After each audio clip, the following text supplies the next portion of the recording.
Testing, testing, 1, 2. Looks like everything's working. Instead of confining Except for themselves to the that. heavens, God should broaden their horizons in the world below.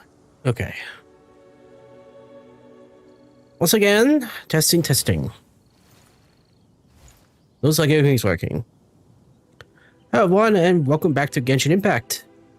Today, we're heading back to Mondstadt, which apparently some type of event's going on. Where is it?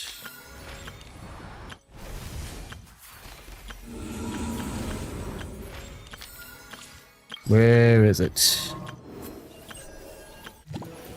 Did they remove it from the events?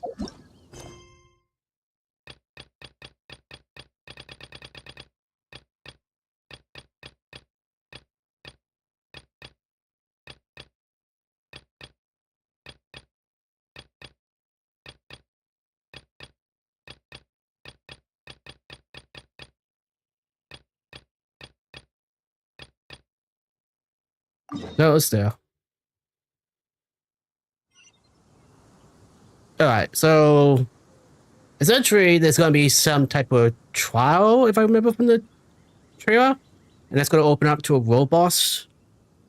So yeah, I think it's time to get started as soon as I switch characters.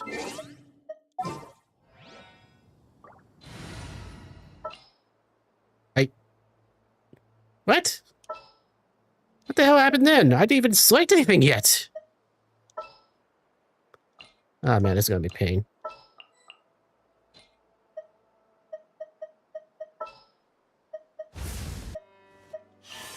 Need something Skirk. taken care of? Ready to spice things up. Ready to ride. I have high hopes for this journey. Alright, let's get started. I have to walk to the bridge.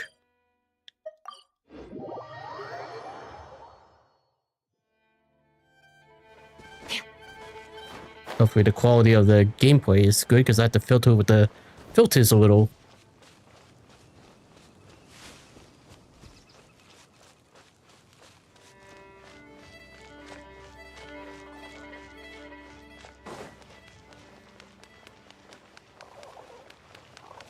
Funny how the quality looks different ever since 6.0.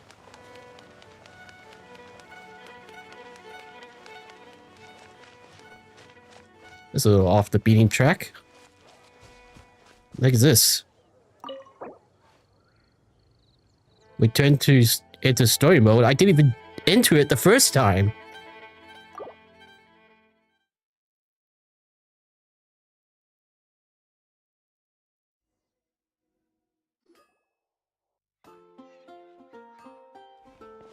Wow! The city is all decked out!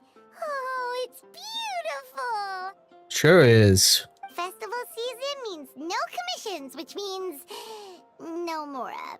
But Catherine's always looking out for us, so we should still drop by and say hello. Sure, let's go. What do you mean we're broke? Greetings, traveler. Paimon.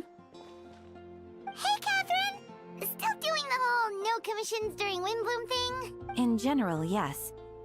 The people of Mondstadt don't delegate their work to others this time of year. But feel free to take a look around. I think you'll pick up on something unusual. Huh, well that's suspicious. Take a look around, huh?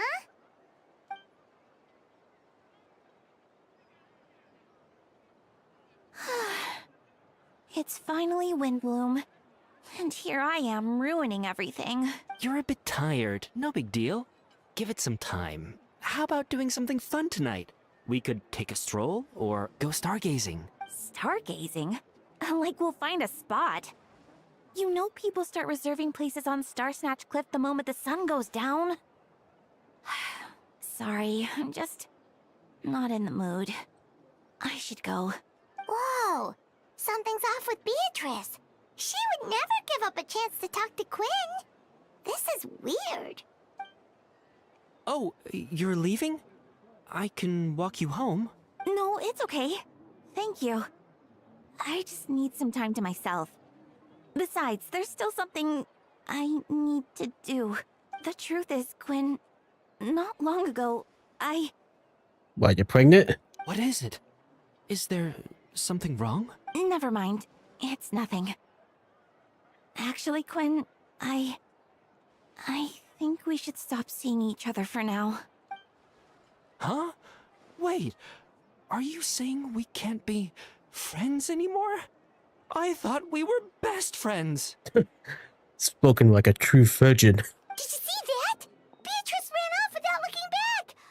Oh, we go adventuring in other nations for a bit, and one of Mondstadt's best friendship stories is already over? Maybe they're just working out the kinks. So, is this what you meant by unusual, Catherine? This is just one example. Beatrice has been feeling down for days. But that's not all. Oh, it's the honorary knight in Paimon. Is something wrong? You don't look so good. I know a knight should be stronger than this, but I haven't been feeling right lately. I just can't focus. Yeah, why is that? I started sleepwalking out of nowhere. Sometimes I'd even wake up in the middle of the night standing in a random location outside. You should see a doctor. I did, but all the tests came back normal. The doctor said I'm fine. In normal circumstances, I would blame Samiru for this.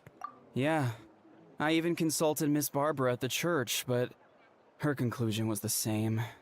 In any case, she was kind enough to pray to Lord Barbados for me to get better. You mean the drunk? Is it because I saw something I wasn't meant to see? Sorry, this is for me to figure out. It is Windbloom after all. Anyway, I have patrol to finish. Until next time, you two. Huh. Is it something in the air, maybe? I'd be concerned if it was. Oh, what now? It appears Miss Donna is also out of sorts. Oh, where can I find a truly fascinating man? Over here. Wait, but Donna is the one who has a huge crush on Diluc, right? Alright. Genshin Batman. That's what I thought too. But she seems to have changed her mind. Is that Captain Kaya? Huh. Now that I look at him, he's exactly my type. How come I never felt this way before? Oh god. I'm flattered, Miss Donna. Although I do wonder whether that was intended for outside ears. Oh, no. Of course not. I'm sorry, Captain. Just pretend I didn't say anything. And, have a happy Windbloom. I intend to, my dear, but first a question, if you don't mind. Why the sudden change of heart? I was under the impression Master Diluc was the object of your affections. Good question, Kaya. So, you knew about that? Well, Master Diluc came into the city not too long ago, but when I saw him, it was like the butterflies just weren't there anymore. If I had to compare it to something, it would be like waking up and realizing you're married to a man you don't love. But then I saw you, and it wasn't that something was different about you. I can't really explain it. It was just a feeling. I understand, and I'm flattered. I was able to bring back the butterflies, but I do need to see some business, so I'll take my leave. Oh, here he comes. Well, surprised to see us? Not at all. You are the exact two people I've been trying to find. So, Samoas, Paimon, how have you been? Oh, good. How about yourself and the rest of the Knights of Flornus? The answer to that requires a private conversation. Catherine, do you mind? Not at all. Have fun, you three. So, you said you were looking for us. Yes, Jean sent me to find you when she heard you were back in Mondstadt. But let's discuss the finer details back at headquarters.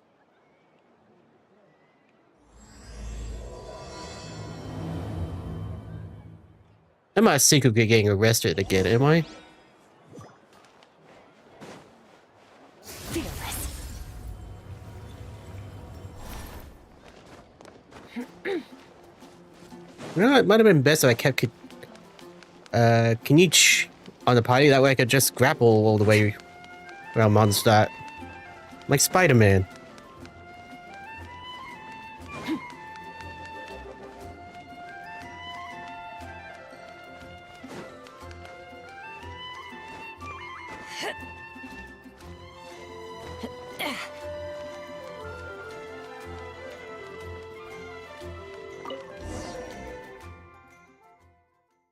That was odd.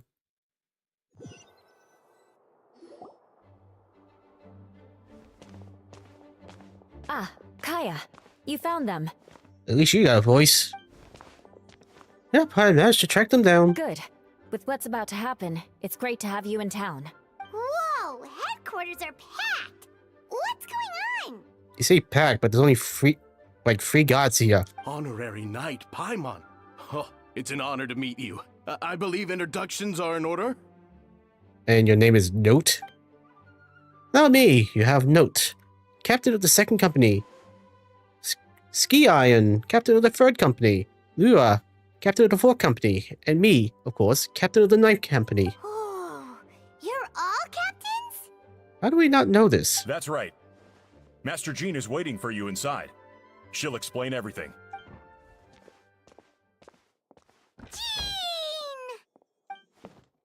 Oh god.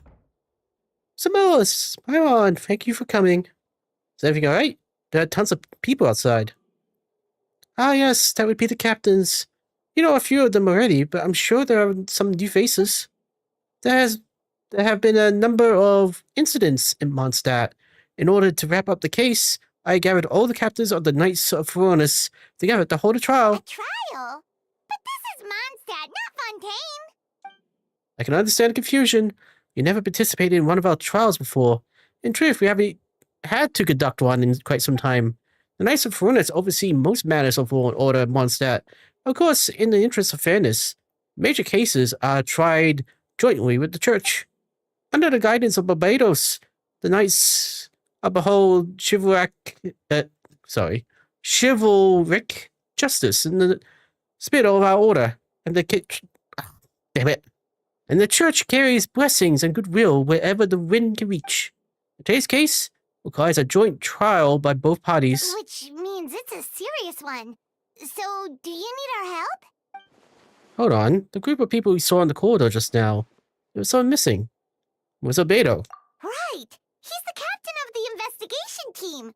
But we didn't see him out there. A keen observation, Samos. That happens to be exactly why I called you here. In the upcoming trial against Captain Albedo, we will do our utmost to understand the facts of this case and deliver a fair and impartial verdict. Albedo is the one on trial? What did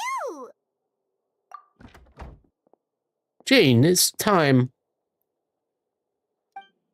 Understood, Samos. Paimon, come with me.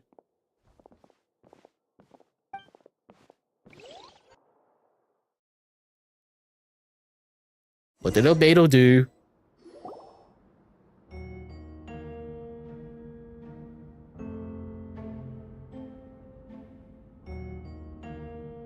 Oh, this is more ominous.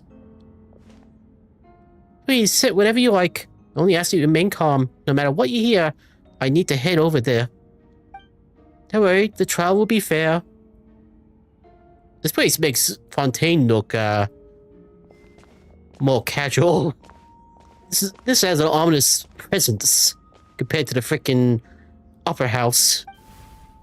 Now that everyone has gathered, let's begin. The Grandmaster Faka away from Mondstadt for the time being. I, Jean Gunhilda, will oversee today's proceedings. Now this is why I wish it was voiced. I would not be able to pronounce certain names. Mr. Dahlia. Oh, you're new. Deacon of the Church of Veronis will serve as assessor. As representatives of our respective organizations, we will ensure a just verdict in this case. Oh, that's a new face. Deacon of the church. Does that mean he works with Barbara and Rosaria? The defendant in today's case is the captain of the investigation team, Albedo. Albedo, what did you do?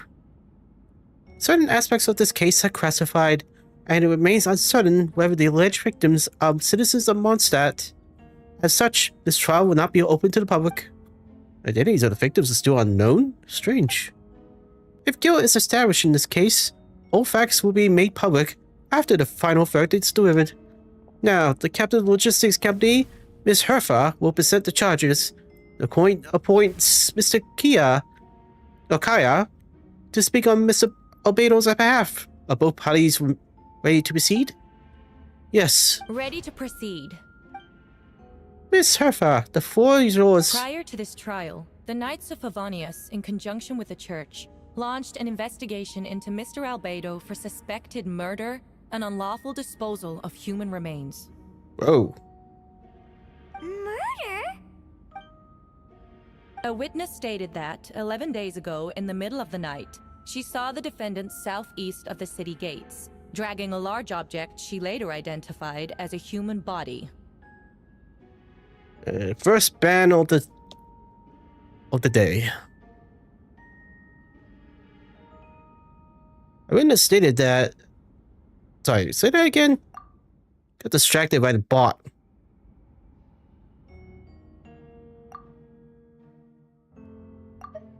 A witness stated that, 11 days ago, in the middle of the night, she saw the defendant southeast of the city gates, dragging a large object she later identified as a human body.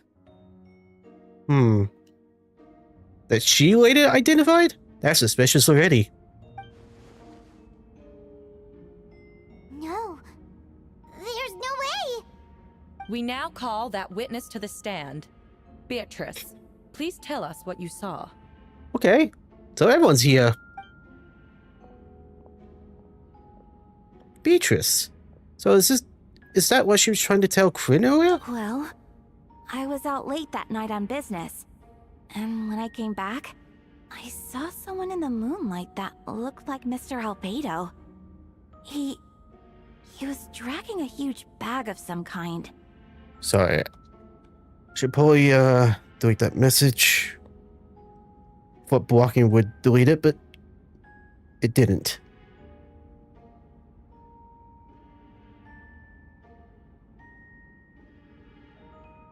So how do I delete a message from here?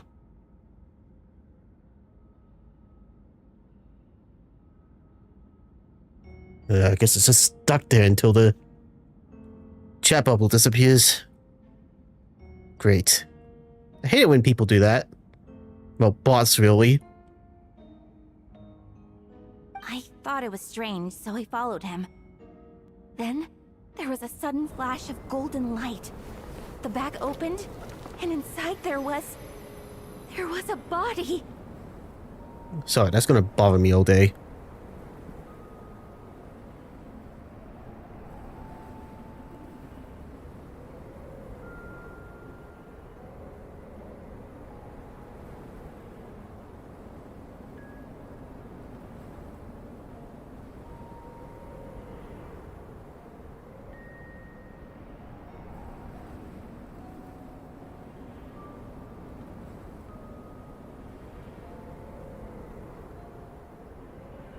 Okay, it's been deleted.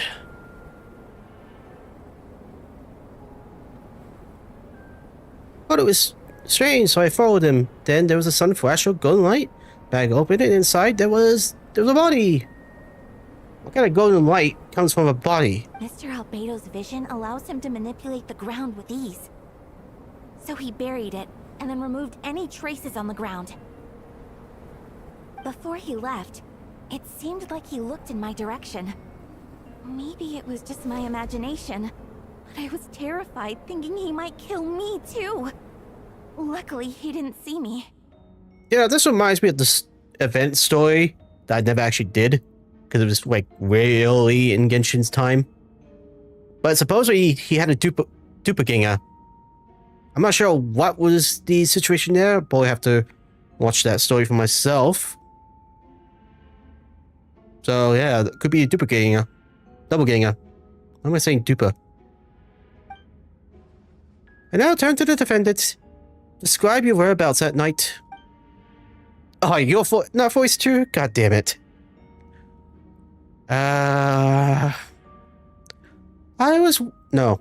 I was working in my office on the second floor of the Knights of Verona's headquarters. That's right. The next day, the defendant submitted his latest environmental report on the Dragonspine region. Considering the length of that text, it must have taken a considerable amount of time to finish. Can anyone attest to the fact that the defendant was working in his office that night? No. Then the length of the report is not a sufficient alibi. This isn't looking good. At least you were voiced. If the crime did occur as you described, then what about the body? You mentioned a joint investigation. Well, was the body recovered? Not yet. Wait, but you have a pinpoint location, don't you? In other words, you dug up the location Miss Beatrice described and found nothing. You don't find that suspicious? I know what I saw. I'm telling the truth, Miss Hertha, I swear. Also, didn't you say that speaking out would help protect the people of Mondstadt? Otherwise, I'd never put myself out here like this. You're doing the right thing. Besides, the investigation wasn't fruitless. A single man's shoe and a torn piece of fabric were found in the bushes near the crime scene. Fair, but anyone could lose, like, clothes. The same location the witness described. If no crime occurred, then is all this just a coincidence? Well, that's your job to prove it, doesn't it? And yet, no victim has been identified, correct? It's true. No one has been reported missing. However, Miss Beatrice harbors no ill will toward the defendant. Her testimony clearly points to a crime, and she has no reason to lie. Yes, but without proof of evidence, you got nothing. Does the defendant wish to say anything in response? You may believe otherwise, Miss Hertha, but I did not kill a single person. As a knight and the captain of the investigation team, I have a duty to protect Mondstadt and its people. You accuse me of murder, but there's no body, no motive. The defendant raises an important point. Motive. Yet, I must be frank, not all murders are premeditated. Spontaneous conflict can also have unforeseen consequences. Yeah, but it's still your job to prove. Nevertheless, I don't intend to prosecute this case on circumstantial evidence alone. Which brings me to the second charge against Mr. Albedo. Second charge? Paimon, shut up! Please proceed. 7 days ago, at dawn, a witness saw the defendant dispose of the body of an adult male in the area between Dragonspine and Dawn Winery. Another one? I now call the second witness to the stand. Wait, that's... Diluc Ragnar... oh god. Diluc Ragnar...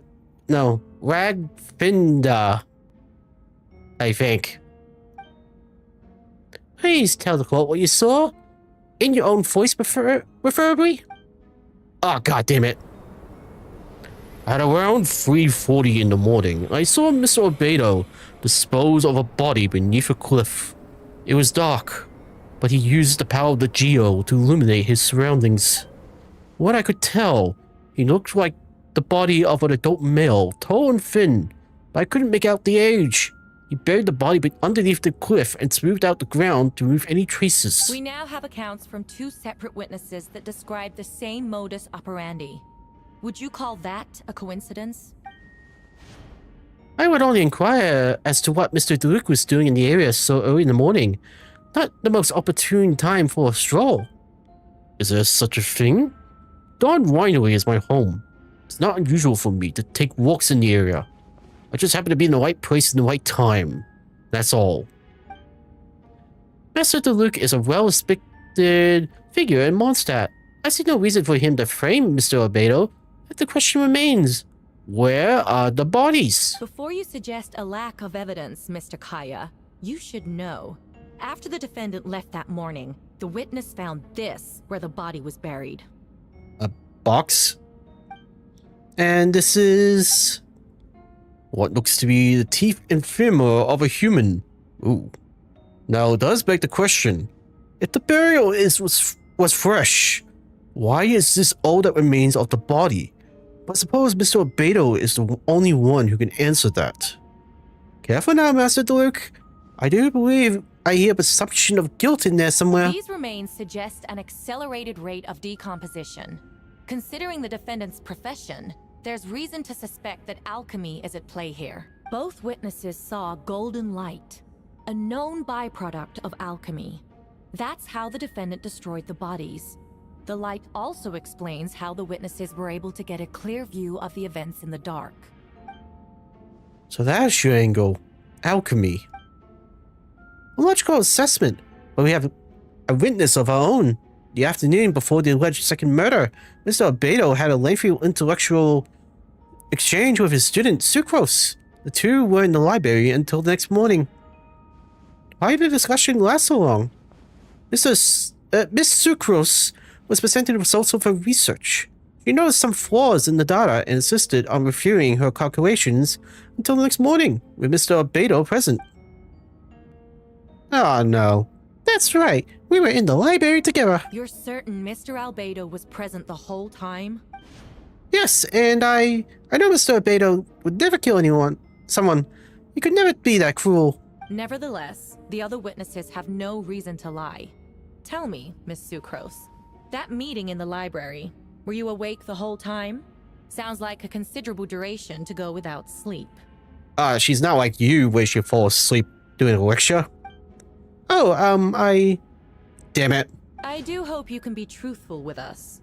It concerns the safety of countless Mondstadt citizens. A crime like this cannot go unpunished. Alright, fine. He went to the toilet, but he still can't prove anything.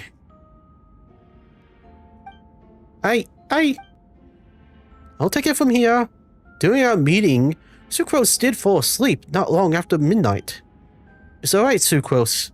You don't have to lie for me. This is a sacred place of judgment. The truth is paramount. Mr. Albedo? See, then I'm afraid your alibi can't be substantiated.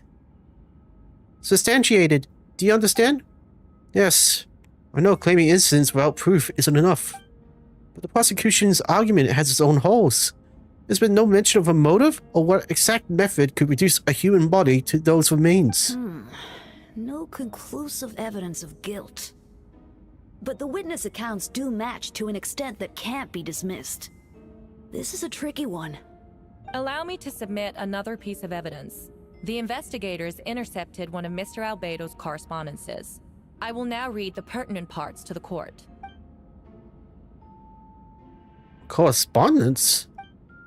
Oh no, that envelope does look like it belongs to Mr. Albedo. I have never abandoned the subject of human research. In fact, delving deeper into Dragonspine has led me to realize that the concept of life could be further expanded and transformed into that of birth. The mystery of human birth is often linked to death. As such, death is the most suitable material for the creation of new life. To that end, we must engage in a process of putrefaction and refinement. Putrefaction and refinement? Is that in reference to an alchemical process? The letter continues. Experimental trials have been carried out in the northwestern part of Dragonspine, in the area southeast of Mondstadt's main gate. The data is as expected. Just as you endeavored to do, I too shall take up the path of creation and break through current limitations to reach a new realm of living beings. I trust investigators have confirmed this to be the defendant's handwriting, and that the letter makes more than a passing mention of putrefaction and refinement. Correct. Not to mention, the locations indicated in the letter match both crime scenes. What more can we trust than the defendant's own words? No, it can't be true. I can't believe it. A guilty verdict cannot be delivered without sufficient evidence. In order to protect all parties involved, that is what our principles demand. My original assessment was that we lacked said evidence. But now, it seems the only remaining questions are the identities of the victims, and the specific alchemical process used in this case. Huh. Then, Are we in agreement? The evidence is conclusive. On the charges of murder and unlawful disposal of human remains, the court finds the defendant guilty. That's bullshit! You can't confirm guilty like that! The people in attendance appear shocked. No one can believe a kind, well-mannered person like Albedo could commit such a crime. Yeah, but there was actually no proof. The letter could easily be forged. Jane stipulates that those unsatisfied with the verdict will have time to submit a rejection of appeal, but most appear hopeless in this moment. As Watcher Beto being taken back to headquarters, you get a strange feeling that something hidden is about to come to light. Note comes back to the letter, a secret that you and Albedo know all too well, but the people of Mondstadt have yet to discover. Why would Albedo do something like that? Oh, this has to be a nightmare. To be honest, Paimon, this is a bullshit law. Albedo told me his secret once, that he was a synthetic human created through alchemy. Could that have something to do with this case? But what? Following the Wine Dote's footsteps, just because he's an alchemical creation, that would only make him more suspicious. Oh, that took turn for the worse. Rosaria! Oh, when did you get here? I've been here the whole time. I happen to have a message passed along. For us? Yes, you needed a star-snatched squiff. He's waiting for you there. Who is he? You know when you get there. Go on now. Time is like the wind. It waits for no one.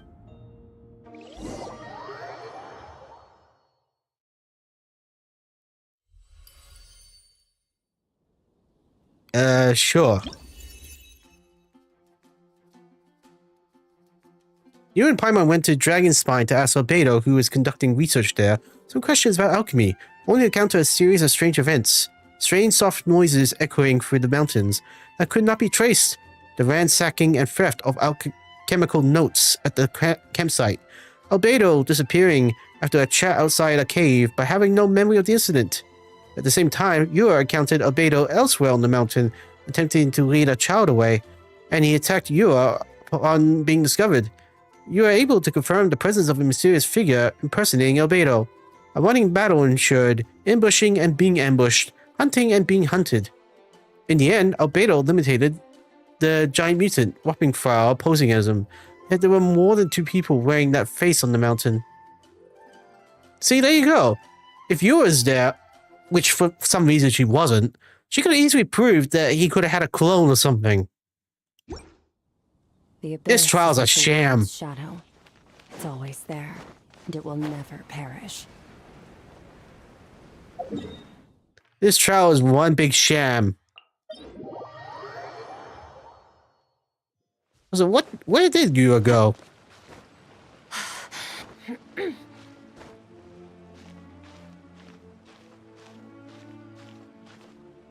The hell am I doing?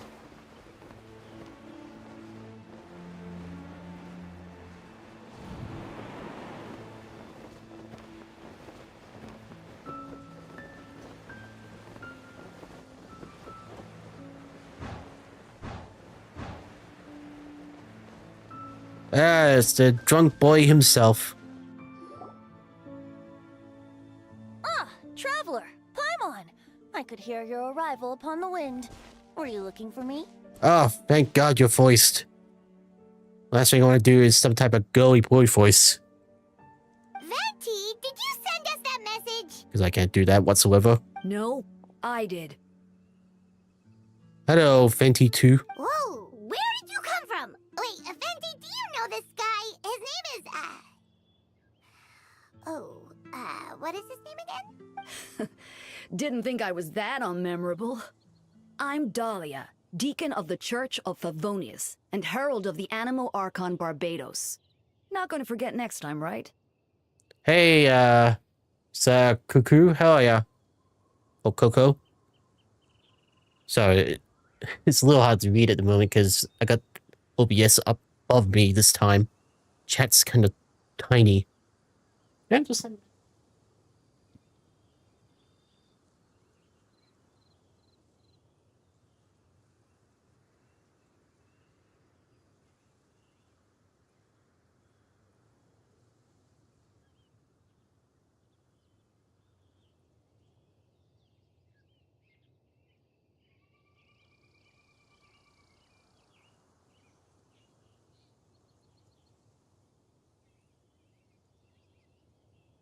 Okay, that's much better.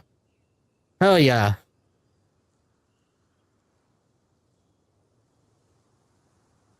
He called us here so we could meet with Fente. That's right. I noticed you during the trial. The legendary honorary knight. You seem to have a lot of thoughts on your mind, so I thought we should have a chat. After all, I am the Herald of Barbados.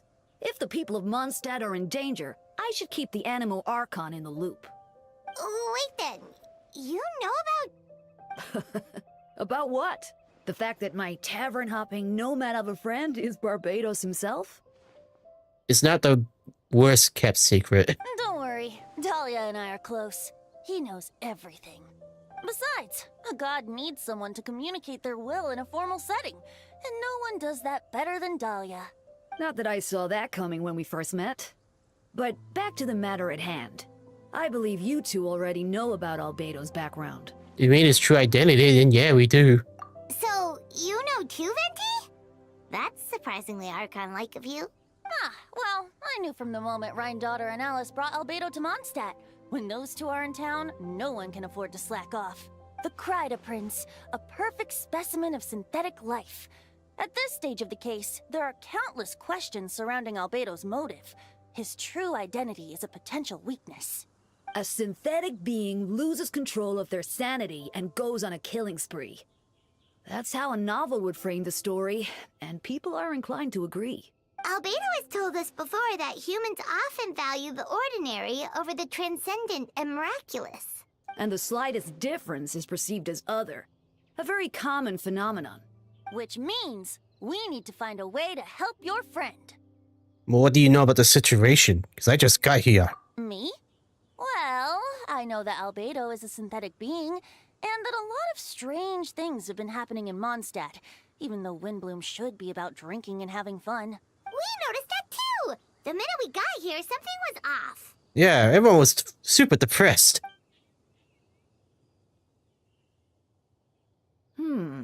I've picked up on most of those too. Miles is out of sorts. Beatrice seems anxious.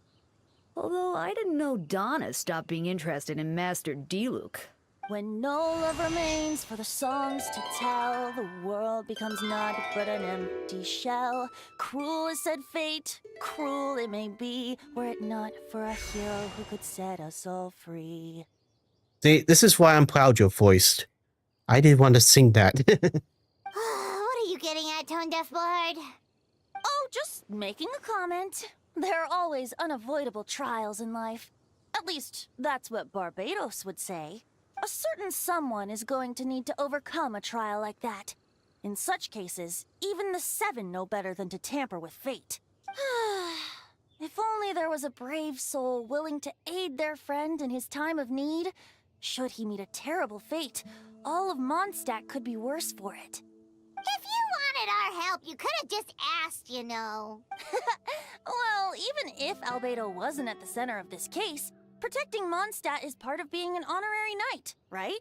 You'll still have help, of course, which is why I prepared a little surprise. Behold! A bomb! Is it one of Quee's bombs? Don't worry, I removed the fuse, so it's not going to explode. Say hello to the Dodo communication device. So, this thing belongs to you now? We're old pals. Don't think she'd care if I borrowed it for a few days. Anyway, this invention, with a little help from a trick of mine, will allow us to keep in touch. Just take it out and we can chat. Huh. We'll do our best to uncover the truth. That's all I ask. No matter what comes, you have the wind on your side. But is there a reason why it looks like Quee's bombs?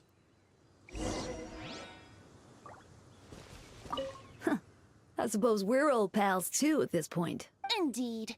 Your companionship is like a breeze that lingers in the air, warm and familiar. In all this time, I've never witnessed Lord Barbados approach anything in a serious manner. Perhaps this time, I'm in for something special.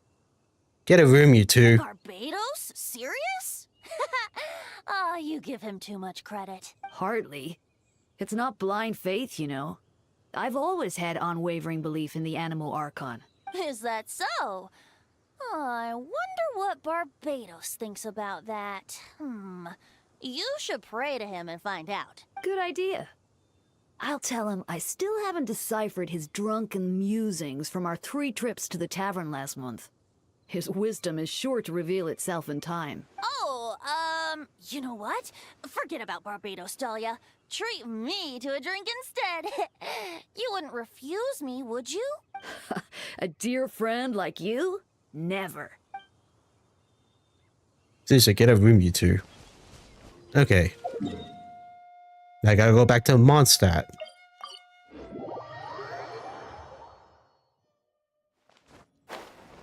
I still think putting Albedo in a guilty verdict under circumstantial evidence is pretty damn weak.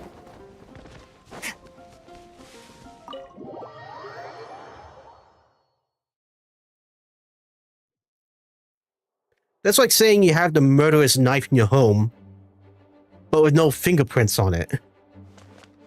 Guilty, apparently. Guilty to proven innocence, I guess. I know you all must be shocked, but the evidence is solid. Albedo's situation is not looking good. I still don't believe Albedo would do something like that. Using living people as alchemical test subjects? It's like something out of a novel. Perhaps it's best for me to remain impartial, but I've worked with Albedo before. He's an alchemist, not a sadist. Plus, you know that he can be double gang it, whatever. He can be double himself. He can have a clone wandering about. You could have said that during the trial, but you didn't. So this is as much your fault as it is his. This version of events is as hard for me to accept as anyone, but Farco once said Albedo is very different from the rest of us. Perhaps there are things we still need to learn about him. Let's see what Albedo has to say for himself first. Would you mind giving me a moment, everyone? A private matter requires my attention. Hey, Jean! Samoas, Paimon, perfect timing. Kaya has a favor to ask. Like Jean said after the verdict, we have time to submit appeal. I'll do my utmost to convince Albedo to accept. He's been acting strange, and I can't read him for the life of me. But I need you two to start investigating the case. Investigate the case? Yes, it's also time for you to get involved. Do you want us to join the joint investigation? You sure? We're just adventurers after all. As well, honorary members of the Knights of Thronius and Albedo's friends, Kaya and I already have an official involvement in the case. We need a pair of fresh eyes. I know it's against the spirit of the season to task you with this, but Albedo is a trusted member of our ranks. We owe him the benefit of the doubt. Understood. I'll look into the case on my own. I have experience with Fontaine. I know you'll get to the bottom of this, Samoas. You never failed us in our time of need. But what if the accusations turn out to be true? Then you will have done Mondstadt a great service all the same. I'm expecting a retrial. Until then, you're welcome to look around Albedo's office on the 2nd floor. I'm counting on you. There's a 2nd floor? Well, of course there's a 2nd floor, but we've never been up there. Ever. Wait. That's not the...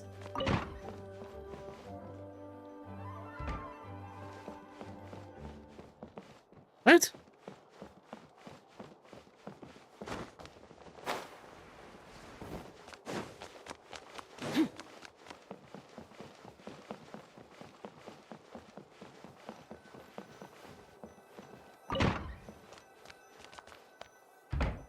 What?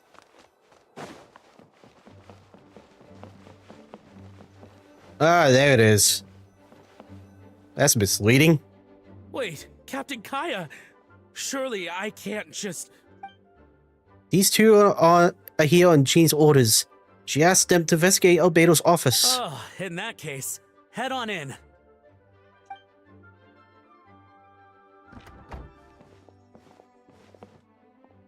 So this is Albedo's office. Pretty much exactly how Paimon pictured it. Alright, I have to work on my own, so I'll leave it to you. Good luck, you two. Right back at ya. Wait, are you sure you're supposed to be leaving us at a crime scene?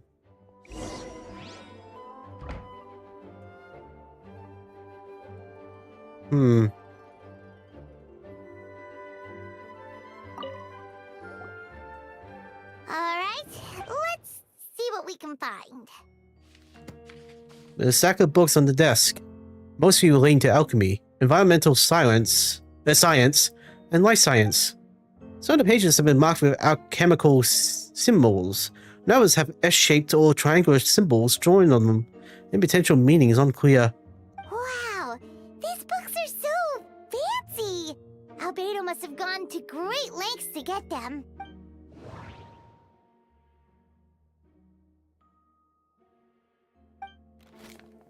The lockbox sits on the desk. The latch bears signs of wear, suggesting the importance of whatever lies within. The box likely remained locked most of the time, and now the lid remains wide open, as if the owner was forced to leave in a hurry and didn't have time to lock it. Perhaps the letter intercepted by the investigators were once stored here.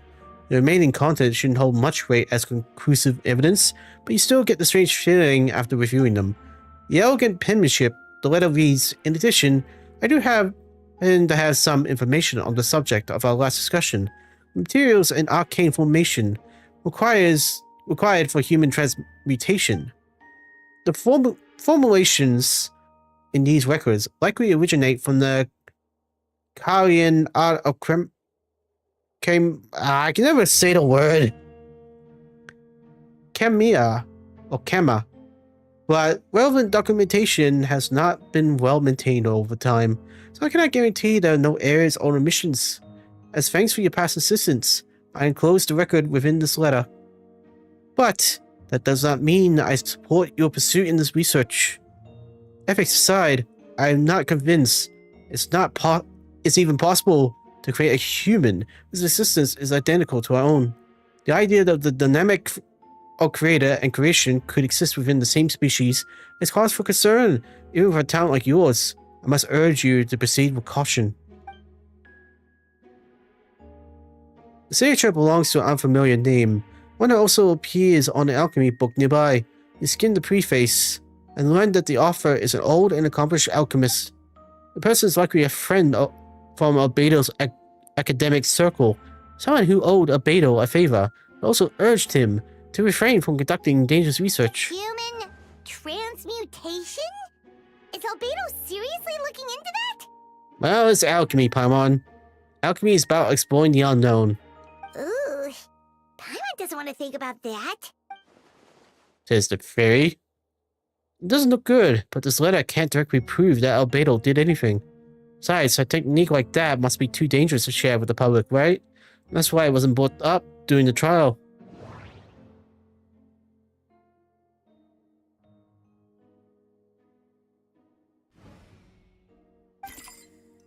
There's a test tube on the shelf with some black powder residue at the bottom. Next to it lies a neatly written note.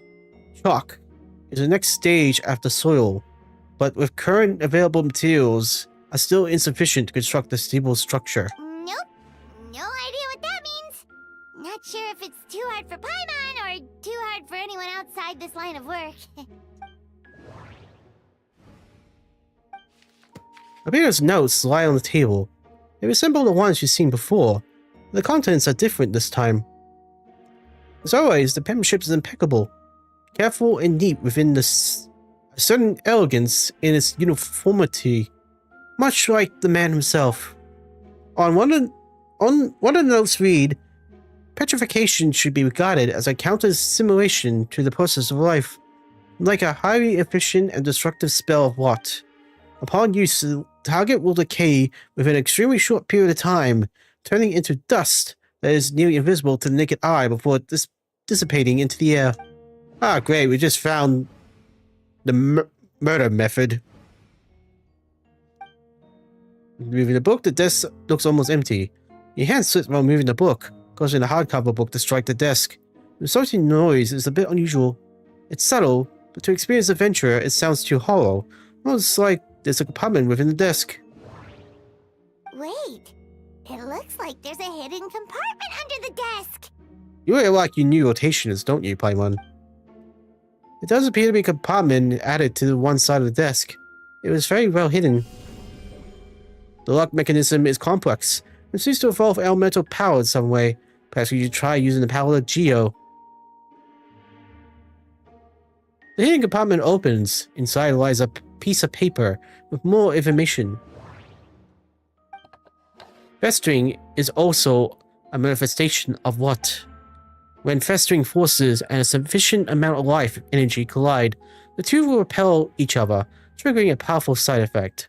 When I tested this in an miracle experiment, the results of the refinement was startling. Breaking through the shackles of life, the simulation of the project must take advantage of this opportunity. The name of the project is blotted out in ink. What could it be? They don't mention festering forces, which suggests that dragon spine could be involved somehow. If this has something to do with creating synthetic life, would a beta go that far for one of the experiments? No, that can't be. Amid the notes is a map with a few markings on it. 2 of the marked locations correspond with the crime scene, and the third appears to be in dragon spine. Oh. Okay. It's a hard pill to swallow, but if the results of the joint investigation are correct, there could be one body hidden in the last location, or at the very least, what remains of one. Huh. What does this mean?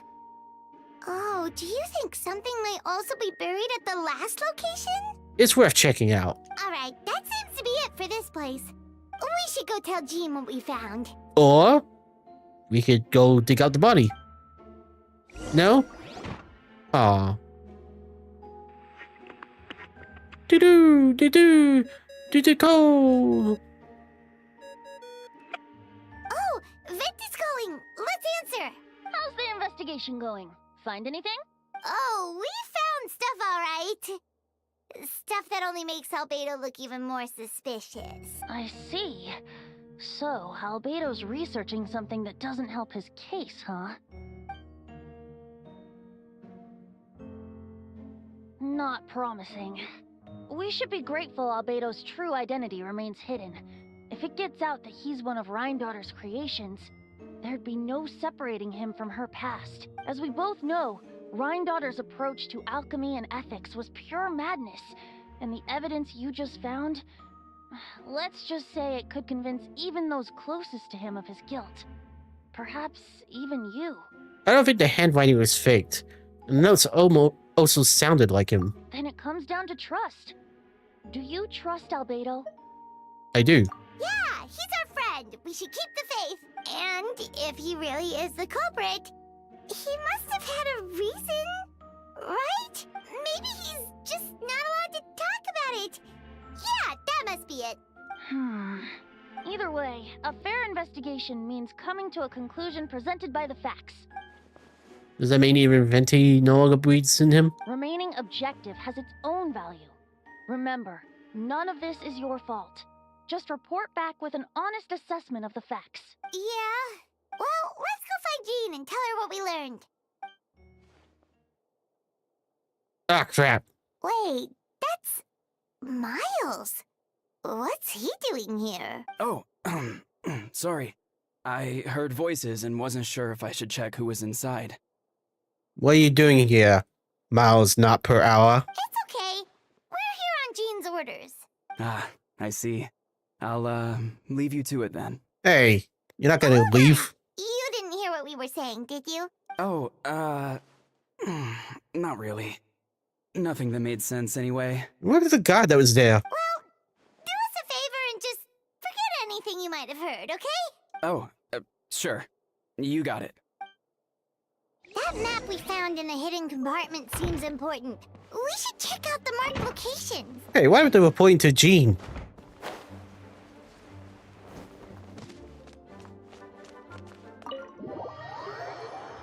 Damn it, Paimon, you can't just switch like that. And now I'm suspicious of Miles.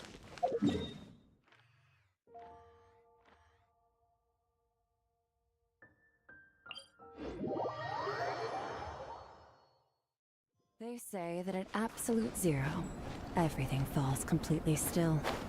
Compared to that, this is nothing.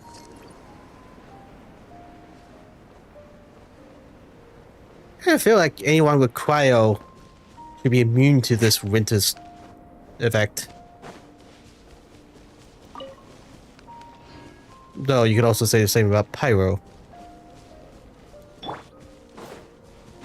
We should be getting close.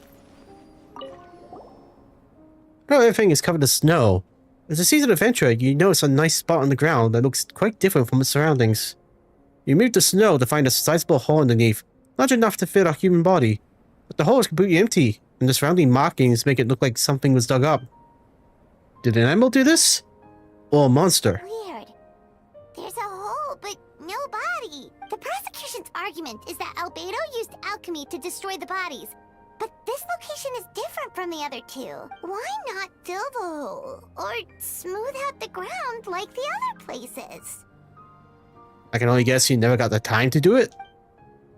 If one person did all this, why not remove the traces like the others? And if Albedo isn't the one responsible, why was this location marked in his notes?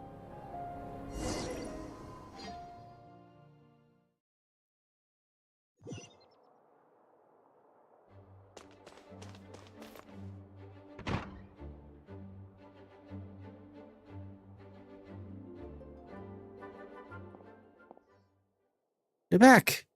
Did you find anything? Well, I don't know if I want to report it, because the music just suddenly stopped. Yeah, but none of it helps Albedo's case. I see. We're complicated with salt, but your efforts are appreciated. Did Albedo submit an appeal? Yes, he asked for a retrial. There's still questions surrounding the identities of the victims and the disappearance of their bodies. The minimal remains that were uncovered have been sent for forensics analysis, which should provide some answers. It's just... What's wrong? If the victims turn out to be Mondstadt citizens, the situation becomes all the more serious. A second trial would likely have to be open to the public. That's a little... It's like, if the victims is anyone but Mondstadt citizens, sounds very wrong. Because it's like saying, oh, if it turns out to be Leeway, Sumeru, or Fontaine, for example, like a citizen from those regions, then it's perfectly legal. And I doubt public sentiment will be in Albedo's favor. Yeah, not when the charges are so serious. Second trial is set to take place in 2 days. I hope you consider attending this one as well. Of course, we'll be there. In the meantime, we should all just stay positive. Well said. When the time comes, I'll carry out my duty to the best of my ability. Fine, just don't drop me down as a lawyer. God damn it. Miles. Miles, you fat bastard. You done something?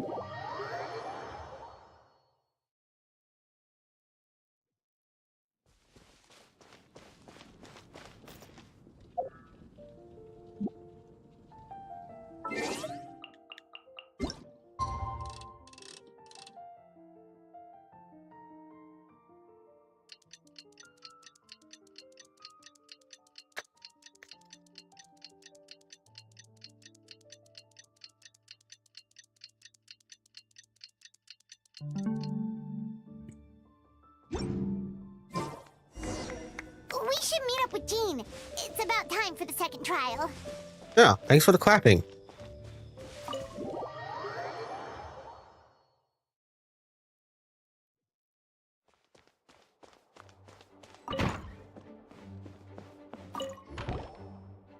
Ah, you two.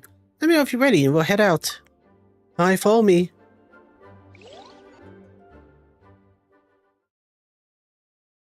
By the way, you're lawyers now. Damn it! Ladies and gentlemen, we now convene for the second trial against Mr. Albedo. I, Jean Gunherder, will once again oversee the proceedings. Representatives on both sides remain unchanged, and Mr. Daria will continue to serve as assessor. Ms. Herfer represents the prosecution, and Mr. Kaya speaks on behalf of the defense. The defendant in this case is Mr. Albedo, captain of the investigation team. With that, I now bring this trial to order. Ah, now you're here, you are. Miss Herfer, have the investigators made any new discoveries? Yes. We sent the teeth and the femur bone found at the scene to the church's medical office, and were able to conclude that these are, in fact, human remains. In addition, the investigators were able to identify several Mondstadt citizens who appear to have been missing for quite some time. Forensic analysis of the remains allowed us to pinpoint the age and gender of the deceased. Interestingly, one of the missing individuals matches that profile to a T. The medical office couldn't spare the personnel, so Miss Rosaria is here to present the results to the court. Henselman, male, 46 years old, martial status, single, occupation, hunter. Consistent with the conclusion in the last trial, his disappearance went unreported, likely due to his lack of relatives. I'm sorry, what's wrong with your eyes? Like, it looks like she's doing a doopy face for some reason. Like, what the? Now that I notice, I can't stop laughing. Did the animators just forget to move a pupil? In addition, medical records show that he sustained a mechanism-related injury to his leg 3 years ago. Damage on the femur bone Mr. DeLuc found is consistent with such an injury. Therefore, we can conclude that one of the victims in this case is Hanselman. A specialized technique was likely used to accelerate the rate of decapitation. Is it reasonable to assume this technique to be alchemical in nature? How should I know? I'm not an alchemist. Alchemical or magical, both are possible. Thank you for your testimony. Ah, that's bullshit. Now you're just throwing out magic. The identity of one of the victims is now confirmed. But what about the defendant's motive? Considering what he wrote in the letter, we can deduce that the defendant needed subjects for an alchemy experiment. Who better than individuals whose disappearance would go unnoticed? In other words, he sacrificed the good people of Mondstadt for his own gain. A truly vile act. And yet, you still have no freaking evidence of it.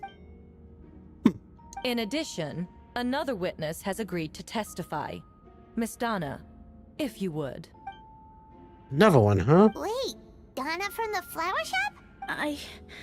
I'm sorry it took so long for me to come forward. But the night Master DeLuc saw Mr. Albedo, I was there too. Liar. I was camping with a friend and we decided to stop near Dragonspine. I couldn't really get comfortable that night, so around dawn, I decided to go for a walk. And that's when I saw Master DeLuc. I thought it might be nice to, chat. So I headed in his direction and then I saw it. Someone at the bottom of the cliff was getting rid of a body. I was terrified the person might see me. Even after I fled, I couldn't shake that fear. And I started to wish I never had a crush on Master DeLuc in the first place. If I hadn't wanted to talk to him, I would never have been in that situation. Okay, but that's just pathetic, to be honest. Well, I didn't want to come forward because I was scared. But Miss Hertha convinced me it was the right thing to do. I'm sorry it took me so long. Now you don't deserve DeLuc. I see. Just stepping forward was brave enough, Miss Donna. But you have no chance with me. The court thanks you for your courage and commitment to justice. Yes. Thank you. The two witnesses corroborate the same sequence of events. That just leaves the question of how the defendant disposed of the bodies. I believe the answer lies in the alchemical technique mentioned in the letter. The defendant is the most accomplished alchemist in Mondstadt. He has the skill, no question. You have no proof he did it. A special investigator also uncovered some relevant evidence on that subject. I'll now send it to the court. Wait, does she mean... The evidence we found in Albedo's office. The following are pieces of evidence uncovered in Mr. Albedo's office. The most important of which is this map. This map was found with the defendant's notes. The markings correspond with the description in the letter and the locations of the crime scenes. Does this map belong to you? Yes. Were you the ones who marked those locations? Yes. You do realize that's basically an admission of guilt, don't you? The evidence against you is nearly insurmountable. No. Since you uncovered that compartment, I may as well expound on the matter. We have witnesses and physical evidence. What could you possibly say in your defense? That I didn't do it, bitch. What I always have, I never killed a single person. Ugh, you have some nerve. Saying that when the evidence is stacked against you? Miss Herfa, you presented a meticulous and convincing case, I'll give you that. But I will not admit to something I didn't do. So, what? You're just going to bombard the court with excuses? That's a rather dismissive way to refer to an innocent man speaking in his own defense. Besides, I'm not making excuses.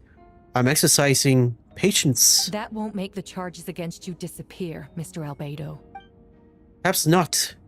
But patience comes with its own reward.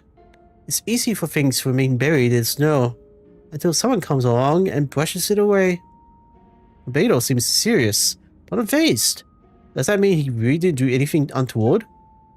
He mentioned brushing off the snow. Is that supposed to be a hint?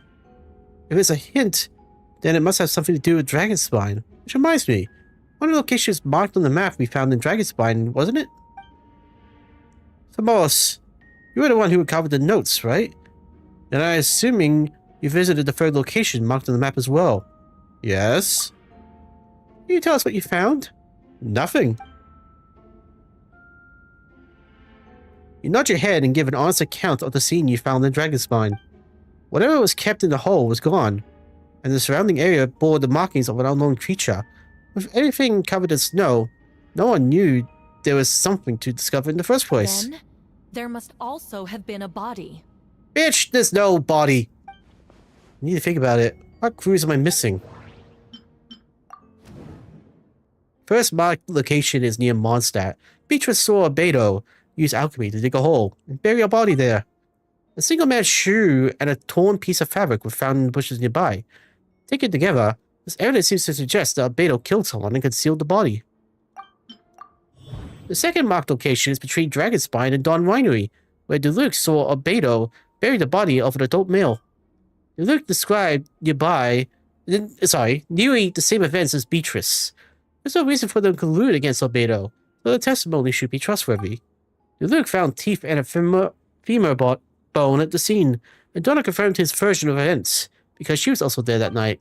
The two should have no reason to set Albedo up. Despite her crush, Donna wouldn't lie about something like that to get Deluxe's attention. Not to mention, Donna's been acting strange before the trial. According to forensics results, the teeth and femur bone belonged to a Mondstadt citizen, and the witness account suggests that Albedo was the last person to come in contact with his body. Did Albedo really use alchemy to reduce the body to a few bones? Does that mean he's the killer? The third marked location is in Dragonspine. We only knew about it because he found the map in the compartment. During our investigation, Paimon and I discovered a hole beneath the snow, big enough to hide the human body.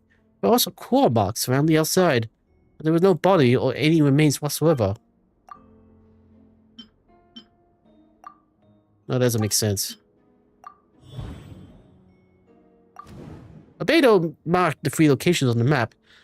Found in the hidden compartment, there are some similarities and differences between them. Based on what we know, all three locations were likely used to hide bodies. The holes dug in each area certainly seemed big enough, but unlike the first two locations, there were claw marks around the hole in the third location, and no witnesses saw anything happen there. Not they would, because there's a freaking mountain of snow that they can freeze in. Dragonspine is home to all manner of monsters and wild animals. Could some kind of creature have dug up the body? But why wasn't that the case in the other locations? The marks didn't look fresh, which means the hole at the third location has been there longer than the other two. But if the hole at the third location wasn't made around the same time, Does that mean it's connected to a separate incident? Most people know Beto as an alchemist and the captain of the investigation team, but in truth, he's the Crepid Prince, a synthetic human created by one of the five sinners, Gold White Doft. Beto is steadfast, intelligent, and treats everyone with kindness and respect. I think most people would agree with that assessment. He's also a calculated thinker. It's fair to say that if he did commit a crime, it would likely be well concealed. Up until now, Albedo has never displayed any ill will toward humanity, and he also still seems like his normal self. As his friend, I shouldn't reveal the truth of about his identity. That would only make things worse for him. Dragonspine has a frigid climate and is covered in snow all year round. Even so, it's home to various monsters and creatures that can withstand the cold. Deep within the mountain lies the remains of an even more mysterious creature, Duan. Although the dragon has been dead for a long time, he still possesses a particular life energy. Now that I think about it, a lot of strange have happened on Dragonspine. I almost forgot. Paimon and I once encountered someone on Dragonspine who looked exactly like Albedo, and we weren't the only ones. Wait a second. Someone who looks exactly like him.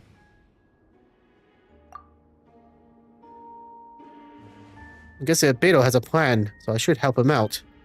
But what does he want me to do? Announce a break in the case? No, I should play it safe.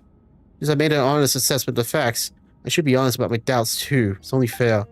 Besides, I think I understand what Albedo was trying to tell me just now. I'd like to address the court, if I may. I was the one who investigated the office, and I believe the results raise a few questions.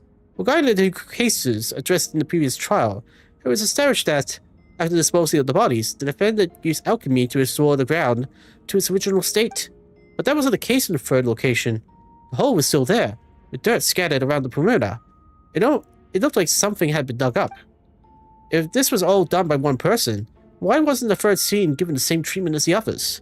Why weren't the traces removed? In addition, the markings around the third location weren't fresh, which suggests that the Dragonspine incident happened at a different time. For those reasons, I believe it's still reasonable doubt in this case, and I hope the verdict reflects that. Thank you.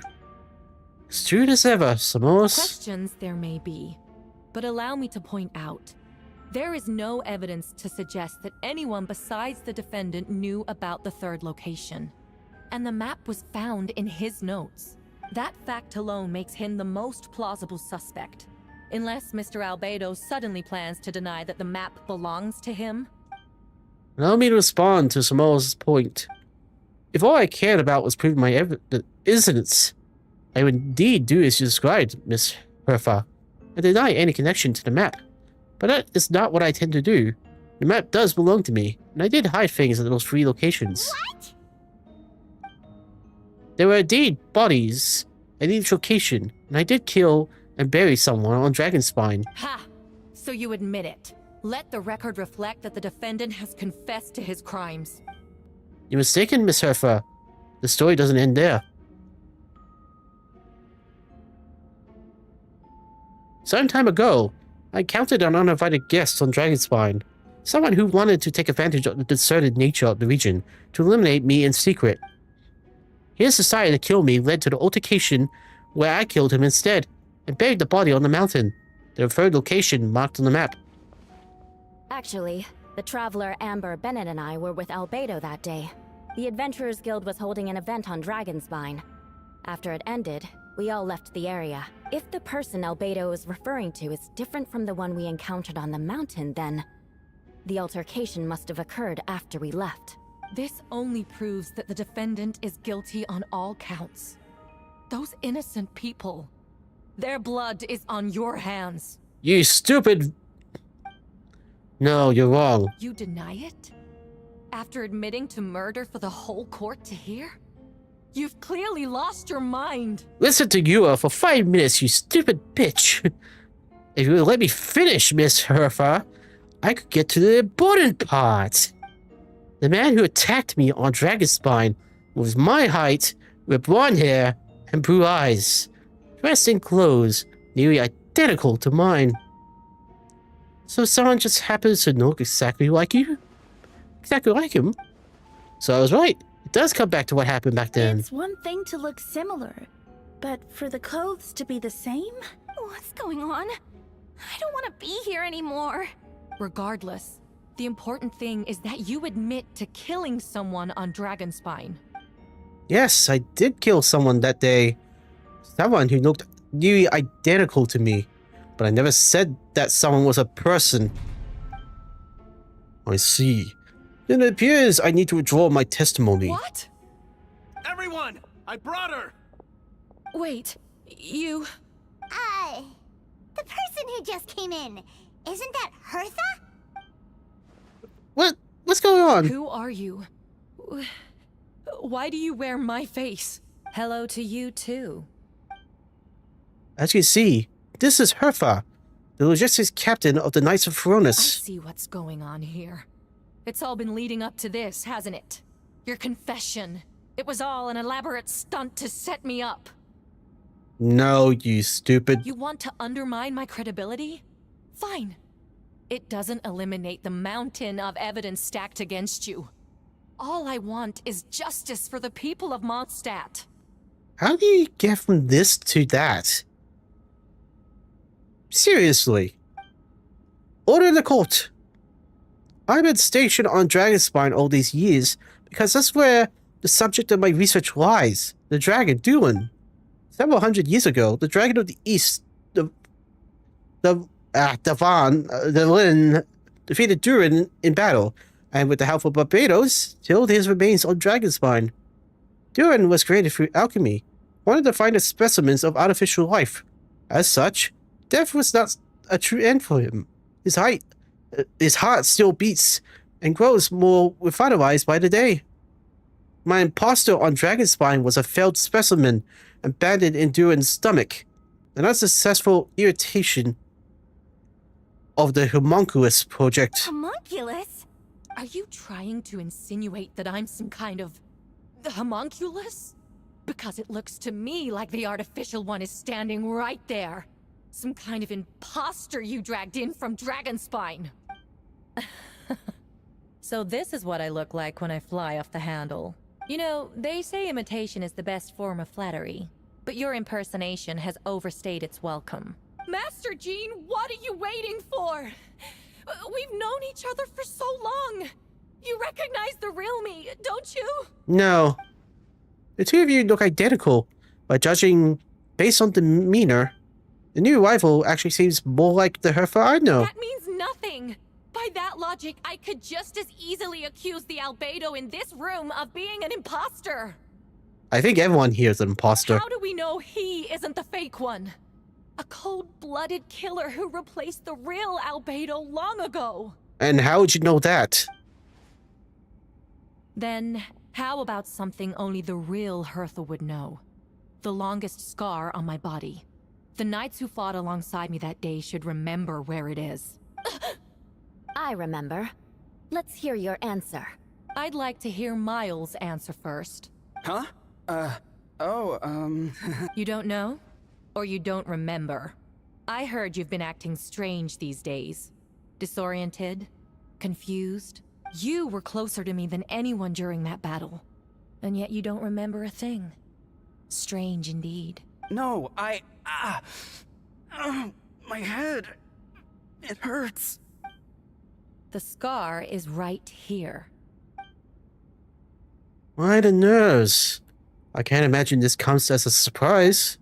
Unless your informant is a knight in the Knights of Feronis failed to mention the scar on Hertha's left arm. Albedo has done a lot of research into beings like you.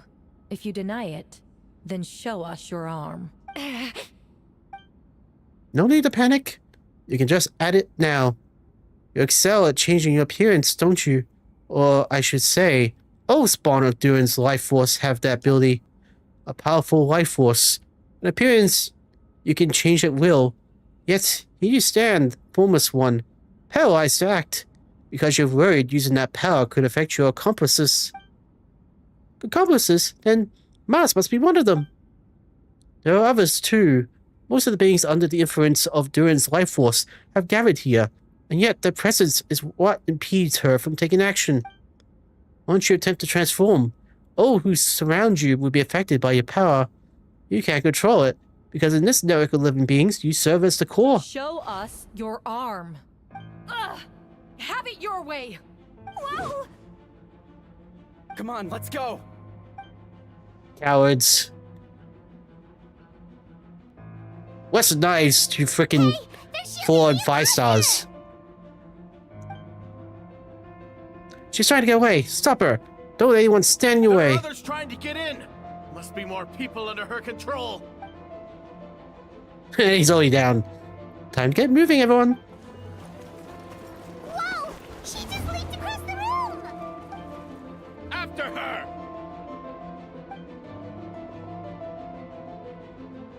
It's time. Oh yes, move out. Third company, keep on the imposter's tail. We finally have a chance to talk. But before I explain the events of the past 3 days, I'd like to make a few things clear. First, I never killed any of my fellow citizens, and never used human remains as part of an alchemical experiment. Second, the events of the past 3 days were all part of a plan. Most of the members of our order were in on it. As for the witnesses, Master Luke picked up on the situation long before today's proceedings. Wow, that's quite an evolved plan. Indeed. Follow me.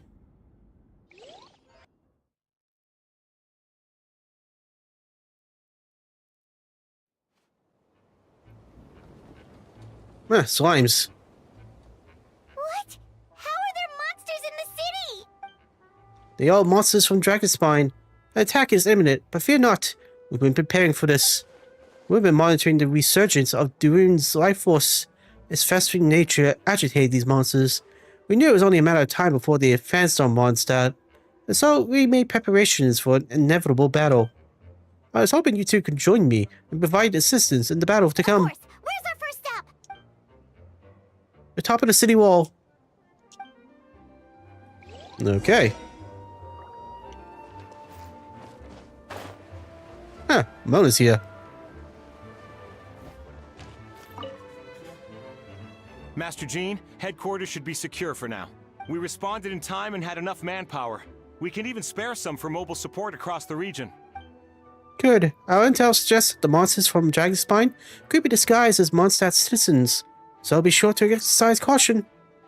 Oh, and my divination revealed there are also regular people under the influence of some strange power. Not all of them are monsters. Yes, so for those people, the aim is to do no harm. Before you attack, make sure you figure out what you're dealing with. Understood. Or you be on trial next.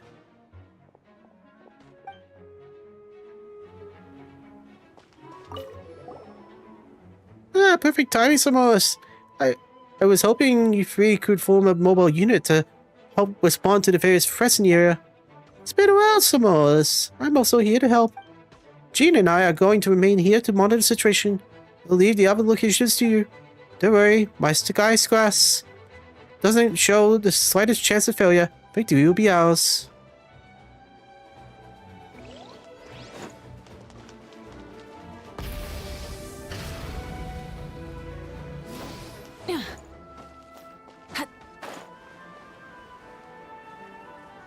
Captain Albedo, honorary knight, and your floating companion. Some of the people around here are acting strange. Be careful. How are you using the slimes?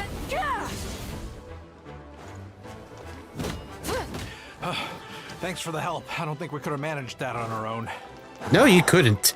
I hope everyone's all right. They were just really slimes. appreciate the help. Oh, hey, Fenty.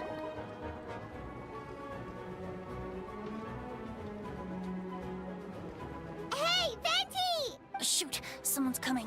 Help me, please! Someone help me! Dude, it's us. What's with the freak out? It's just us. Ah, perfect. I can drop the act.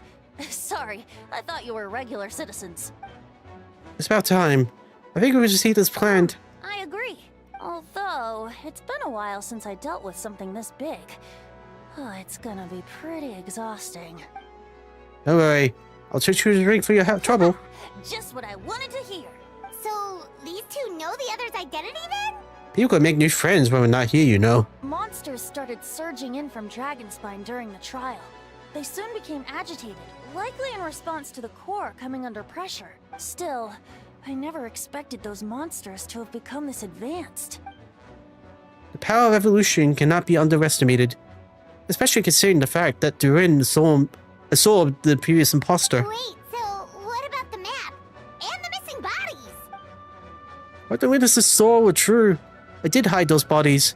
As I monitored the situation on Dragonspine, I noticed that many who ventured there came back different. Some were under the influence of Durin's power. The less fortunate ones had already been devoured by monsters, who then assumed their appearance to infiltrate the city. Most of those who were replaced had no close relatives, so when their behavior changed, there was no one to notice. The monsters used the disguise to get close to people. I eliminated 2 who attempted to attack. What about the remains Diluc found? Did they belong to one of the victims? Yes, the monsters slowly digested their victims. Sometimes they even left behind body parts to aid the transformation.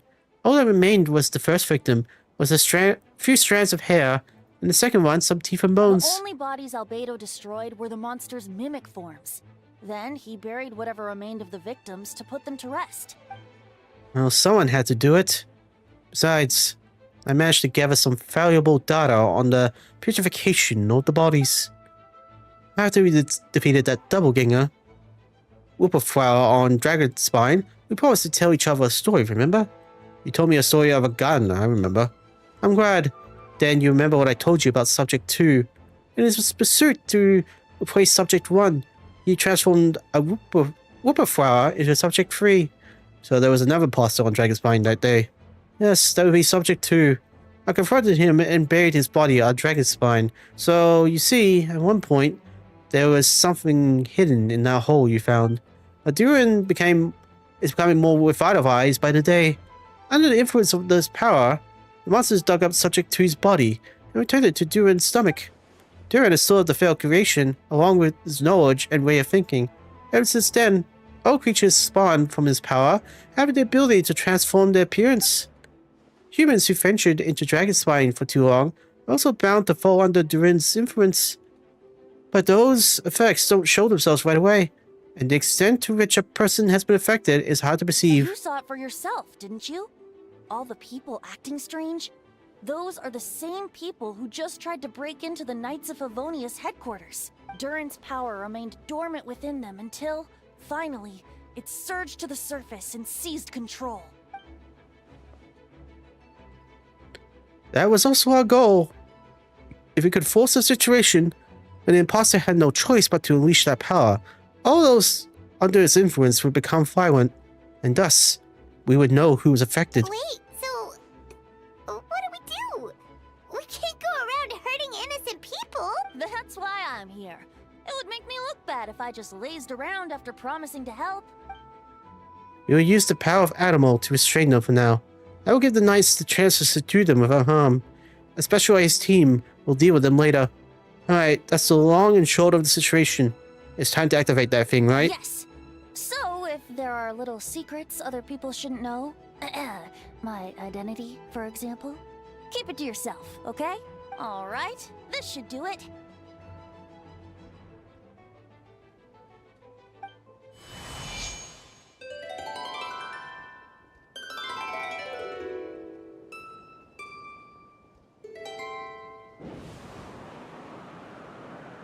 Yeah, so we can fly all around Mondstadt now, huh? Wind currents? Paimon's never seen this many. There should now be wind currents across the whole city. Everyone, can you hear me? Loud and clear. All units, what's the status? All good. We have enough manpower to provide support. Requesting assistance at the side gate. Heading over now. Whoa! It's long-distance wind communication! How is that even possible? So thanks to Lord Barbados, with this blessing, we will succeed in defending our city. Actually, if you face away from the current and whisper like this, no one can hear you. No wonder you're crouching down there like you have something to hide. You didn't have to broadcast that. Huh? That voice. Venti? Is that you? Oops. Oh, you know, just a wandering bard calling for help. Thank goodness the Traveler, Paimon, and Albedo found me. Got me out of a tough spot. Alright. Now that you're okay, we should check on the status of the other areas.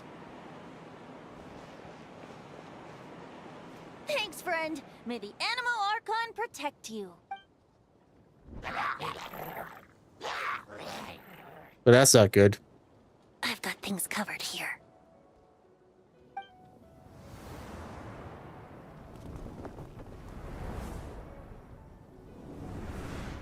What are you doing?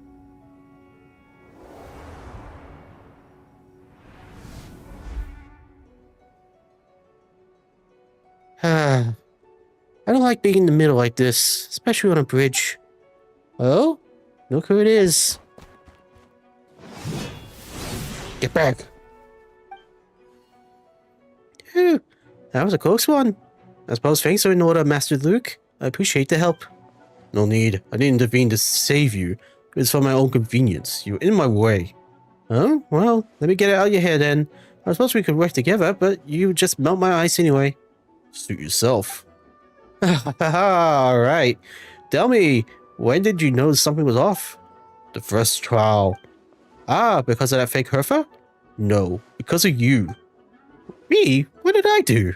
My defense wasn't passionate enough? No, you weren't nervous enough. Tell me then, Master Luke, when do you think I actually get nervous? I suppose we'll see, won't we? Monsters incoming. Hold on, a second thought. Best not to think about it.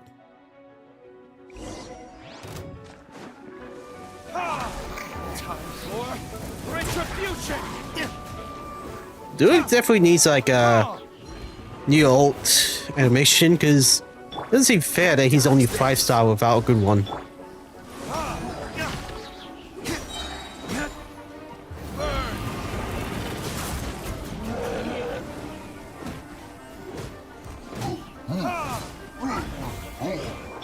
Cool it. Don't get frostbite.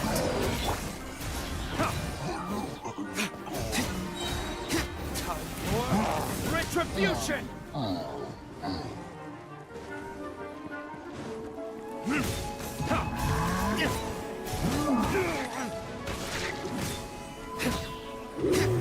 This one will be frozen in time. Dodge that.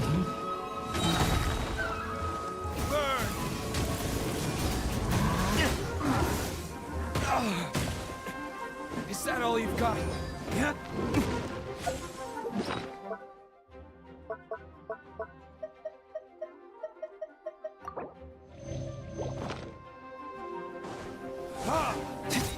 Freeze. Don't get frostbite. Time for retribution!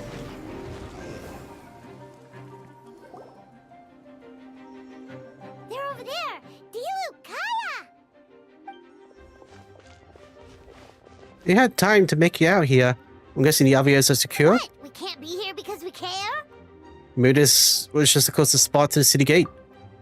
Maintaining control over the main road means maintaining control over the battle as a whole. You made the right So choice. what's the status over here? Under control, don't worry. My trusty civilian volunteer and I have this area covered.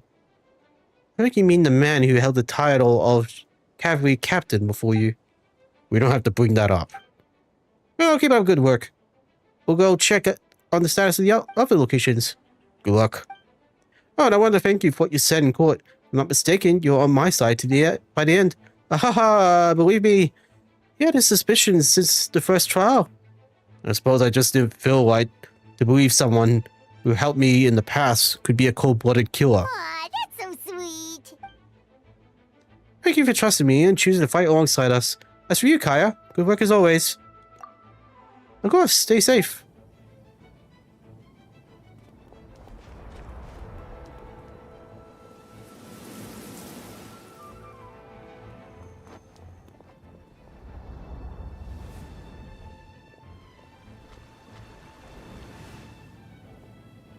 Yeah, for what looks like evasion, it's not very evasion-y. Too lackluster, to be honest. Ah, guess I'm doing a healing minigame.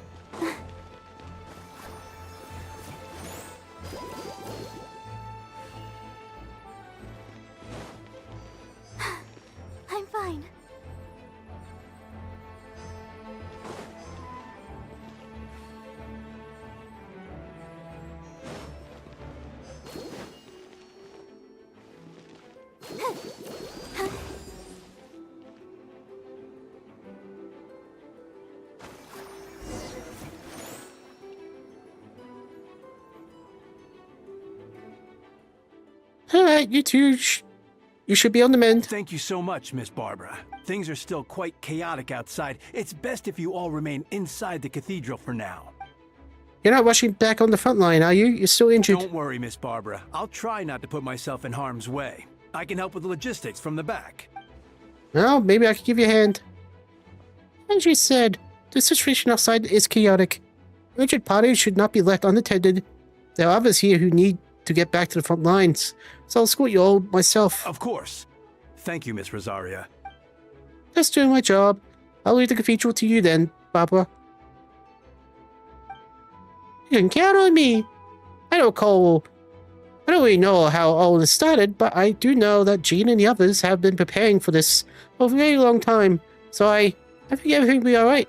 No, it has to be. I get you a bad time, Barbara? No, not at all. Did you need something? I just wanted to tell you that over the next few days, a lot of things are going to happen in Mondstadt, attack and fighting, so I need you to take care of yourself. Huh? How do you know? Albedo warned us in advance. It has something to do with Dragon's Spine, and he's our authority on that region, so we should take him at his word. Dragon's Spine, huh? So the city's going to be in danger? Yes, but the Knights of Feronis will do whatever we can to protect the people. But then, who protects you? Don't worry, I'll look out for myself. I promise. Please let them be okay out there. Sister Barbara, could you lend me a hand? Wait, why is the NPC not voiced? Oh, of course, coming.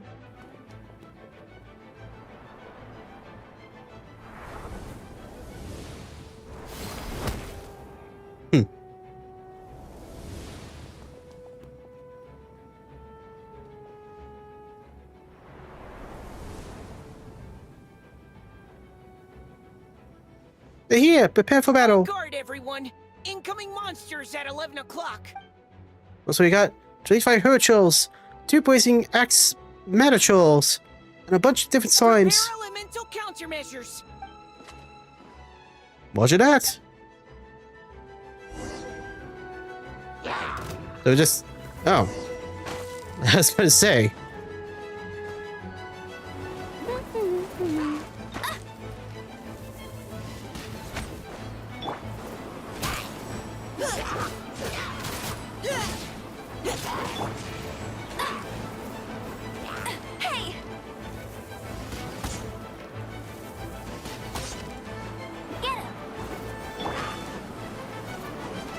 Engaging! Leave the wounded to me!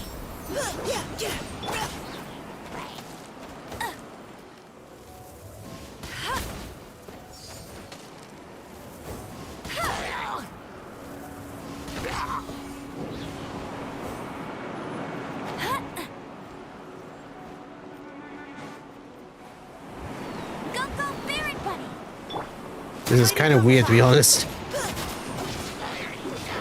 No escape! Now's your chance! Get him!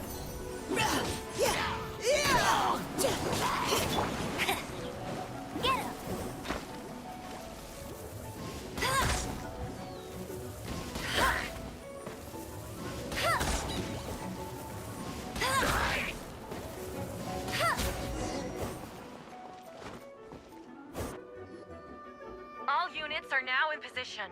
Bertha! Oh, jeez, your voice scared me just now. What? Still caught up in the imposter incident? I thought you knew about the plan. Well, after you up and disappeared one day, all Master Jean told me was that you'd be gone for a while on an important mission, and that it'd be better if people thought you were dead. And then, what do you know? Someone who looks exactly like you appears out of nowhere 2 days later. If Master Jean hadn't told me about your mission, I would have fallen for it hook, line, and sinker. Yeah, that's quite a scary thought. I get chills just thinking about it. I must, placing someone close to you, and you're none the wiser. Don't worry, once this is over, these monsters won't be a threat to us again. Albedo! Are you okay? The trial wasn't too hard on you, was it? I'm sorry I couldn't be there. I was so worried. Same here. I thought it was all real at one point. I was in complete shock. You weren't even there.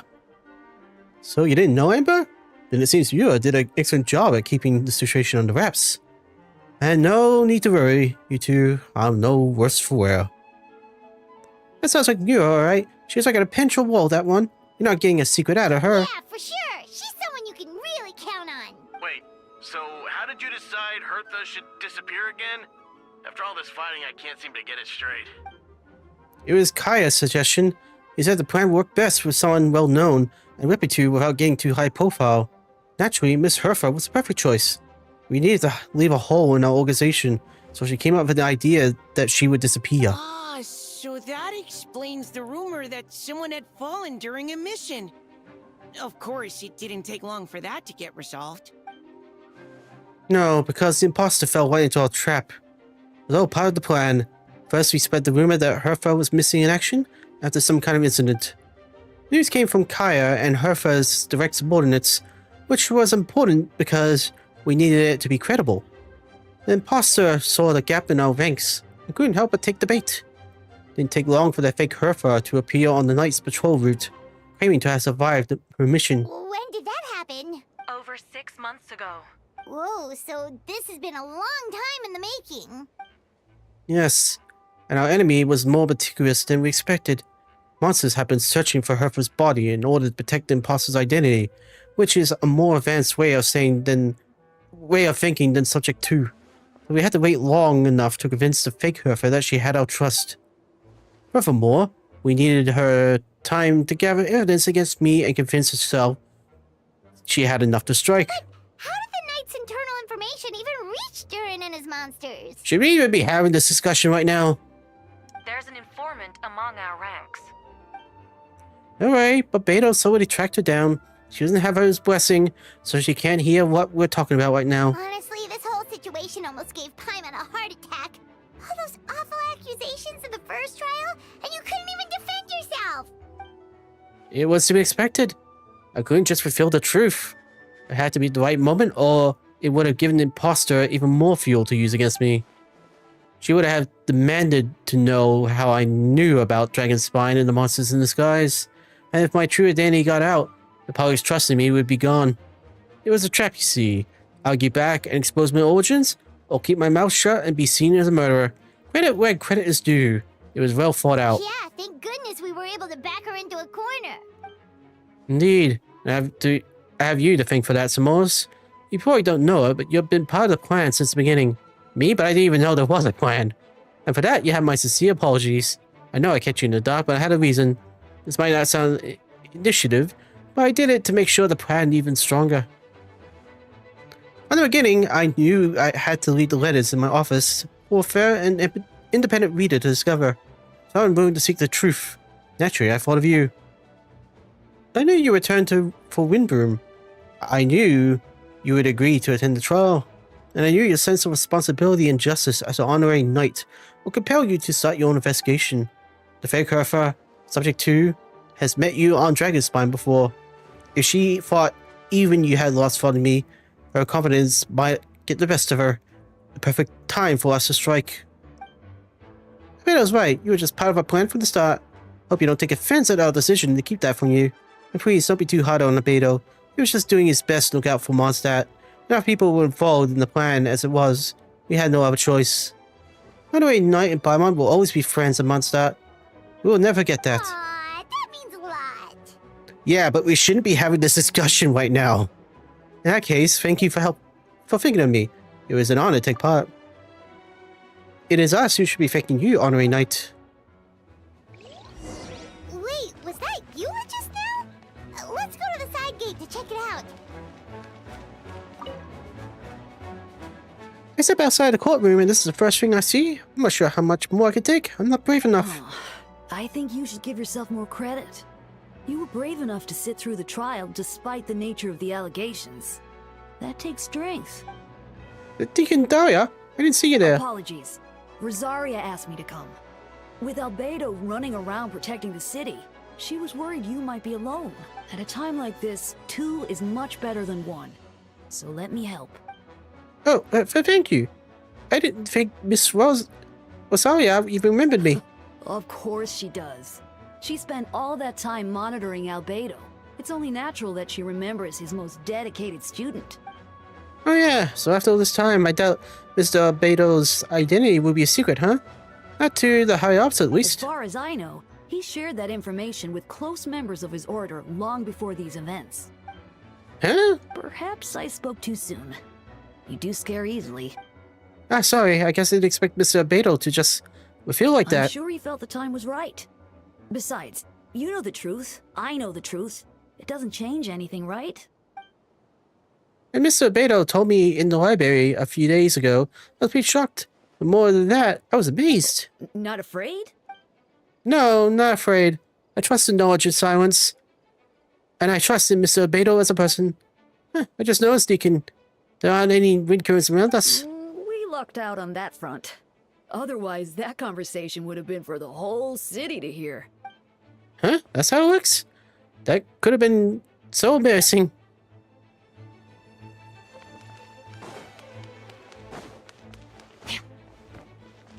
Hey, Lisa and Wolf. Lupical, it's you.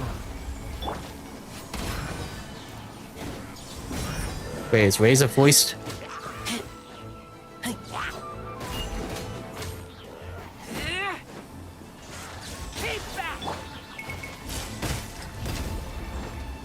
You're in for a little shock.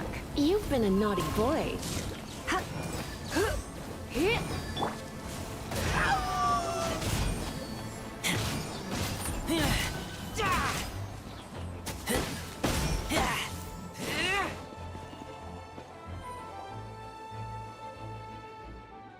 It's been a while since I unleashed my lightning during Wind Boom. It happened a lot before? Unleashing lightning on people? No. Once in a while, maybe, but it sure feels good to let loose, though. Huh. My old professor even wrote to me that a few days ago. Of course, I made sure to emphasize that I always treat others with kindness. Only natural for a student to inherit the teacher's ways, after all. And mine was a gentle old man from the Spantamad school. So you see, this time, I only used gentle methods of electrocution. So gentle, even Jean would have no reason to intervene. Gentle electrocution. You seem to be in good spirits, Miss Lisa. Oh, well, it's good to move about once in a while. Huh. Gentle electrocution. Oh, well, it's good to move around. Okay.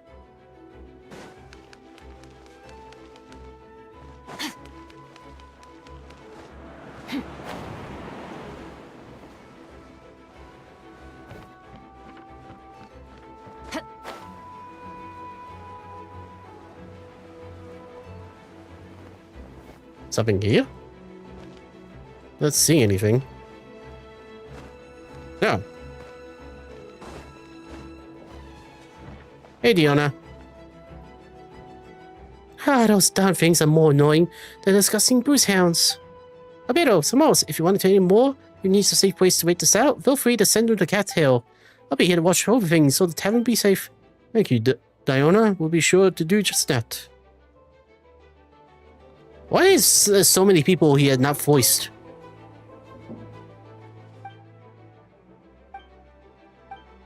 I know it was the voice actor strike at the time. Still, this is so many voice actors.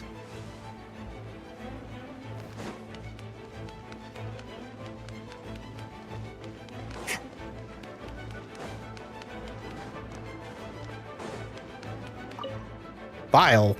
Gotta say, when I saw you on the side of the road, I thought you were hurt. Not about to whack me in the head. Oh gosh, I'm so sorry about that. I was trying to run away, but I just couldn't keep going, so I pretended to be unconscious. Thought I could at least land a surprise hit on a monster that way. Wow, you really are Vile. I get it. That's a pretty common tactic. Oh, Traveler, Albedo, you're here. If you're looking for somewhere safe, head to the Cat's Tail. Diana is sheltering people there. Anyone who needs help is welcome. Got it. I'll take her there right away. Merciless.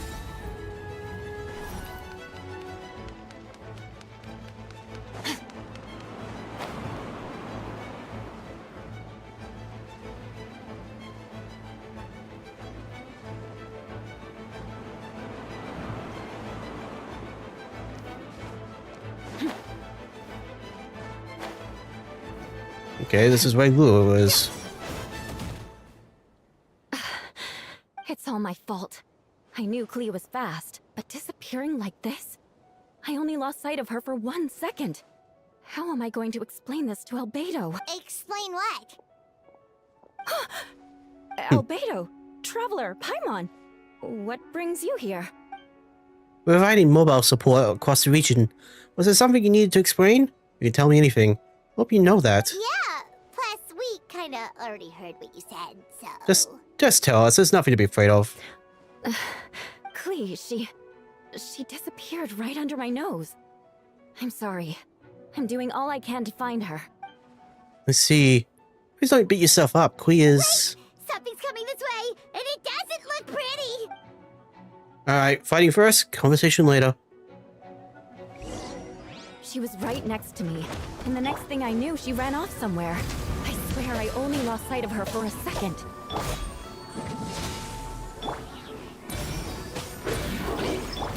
A miscalculation. Burst forth. Witness my great undertaking. Shudder! Those bombs. I see what you mean. She is not to be underestimated.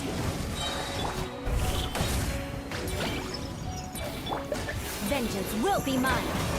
Beg for mercy. I condemn you.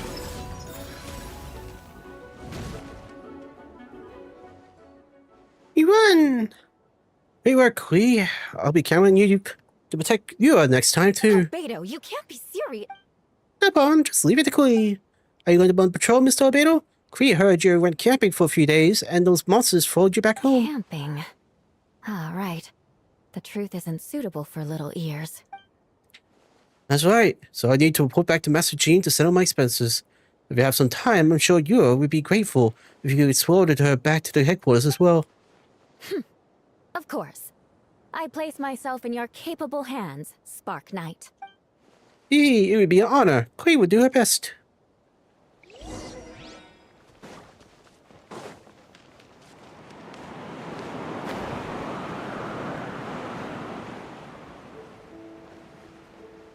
So, is it over now?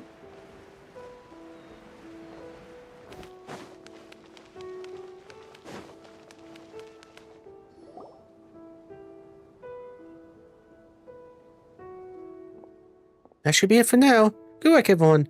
How did we fare injury-wise? Good, our preparations paid off. Injuries are few and far between. I have a full record here. Wonderful. I will view it in a bit. Everyone alright? Amber? Yep, right as rain. We're back. Clea kept Miss Yua safe the whole way. That's amazing, Clea. Yua was lucky to have you. Looks like we're still missing a few. Reporting back, Master Jean. Mission complete. Good to have you back safe and sound. Great work, everyone. This operation could not have happened without you all. The leadership is what made it possible, Master Jean. It's been a busy few days. You should take a well-deserved break. I will. I believe you deserve one, most of all. My work isn't finished, I'm afraid. I have a few loose ends to tie up. Loose ends? Oh, yes, of course. We could talk about that back at the headquarters. Samoas and Paimon should be there too. Alright, everyone who has finished their work should head back to the headquarters or to the church to get some rest. Wanna come with us, Clea? You can drink some tea and get some freshly baked moon pies. Yes, yes!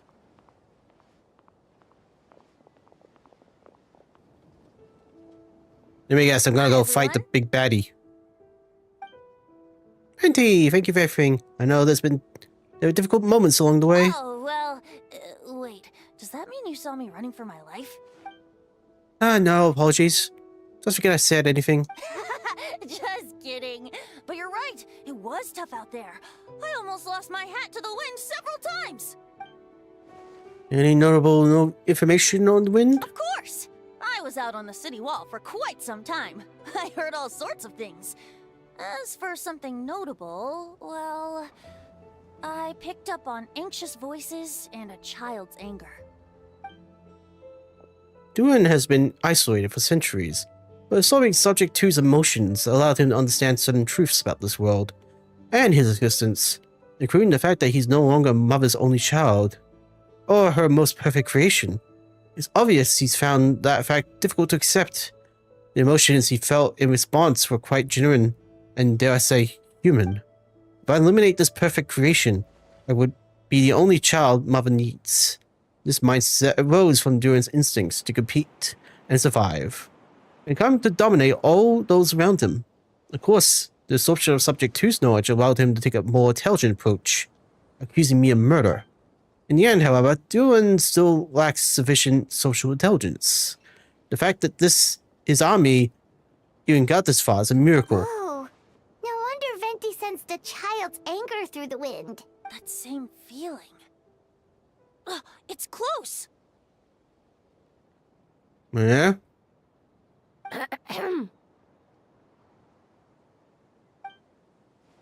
Miss Phonia. Here to make you a report? Oh, nothing much to report, actually. Is that so? During the battle, we were talking about your transfer to the 7th Company. You were in charge of patrols and post-battle reconnaissance this time. How did everything go? Good. No problems. I see. If you don't mind me asking, why did you come from that direction? And why are you alone? Did you think we were still meeting at the side gate? There was a change of plans. You sent the message over the wind in the last few minutes of the battle. There were a lot of changes during the operation, but I imagine you missed those as well, because you're under Duran's influence, and you have been since your trip to Dragonspine over 6 months ago.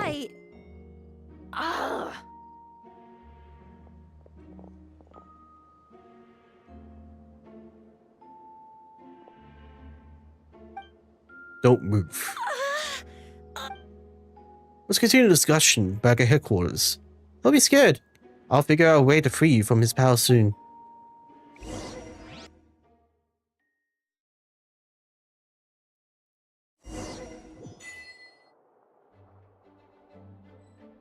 What's this as a child, huh?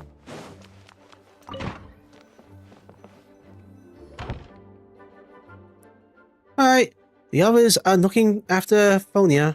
Please tell me you can help her. I can, as long as the rest of the operation goes well. Wait, the operation isn't over. What do we do now? What happens next is more of a personal project. I consulted Fenty about the possibility of calling the Tripate Conference. Oh yes, that's a relatively new tradition. Grandmaster Farka came up with the idea a few years ago. I still remember when he approached me about asking the lovely ladies of the Hexen Circle for a small favor. The chumminess caught me off guard. If I hadn't known any different, I'd have thought he was talking about his older sisters or something. Older sisters? Is Varka really young or something? I wouldn't exactly call him young, but he's not old either. He's the type to crack a joke at every opportunity, so whatever age that is. Indeed. Anyway, the Tri-Party Conference is a gathering of 3 parties. The Hexa Circle, the Animal Archon, and the joint forces of the Knights and Church of Feronis. Lord Barbados was able to facilitate a meeting between Varka and the Majors. Varka had quite a way with words, so he was able to gain their favor and convince them to agree to a very important request. Namely, that in Mondstadt's greatest time of need, the Majors will return to lend their aid to our nation. Yes, and now I have a request of my own, so I need a conference to convince once again. Fenty, if you would. Of course! Traveler, pass me the Dodo communication device. Huh? You're gonna use that thing to call them? Just watch and learn. Okay, I think this should do it.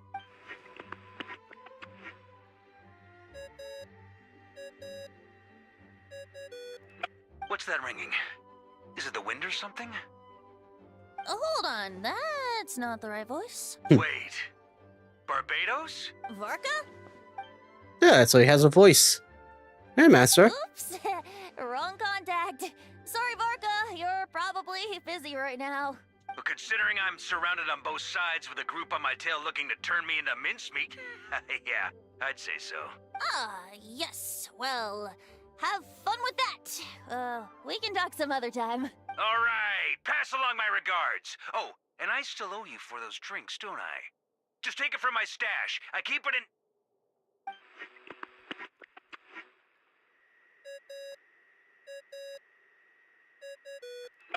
Hey! He was just about to tell us where to find his secret stash! Don't tell me you hid it beneath the great tree of Windwise. That seems like a bit much.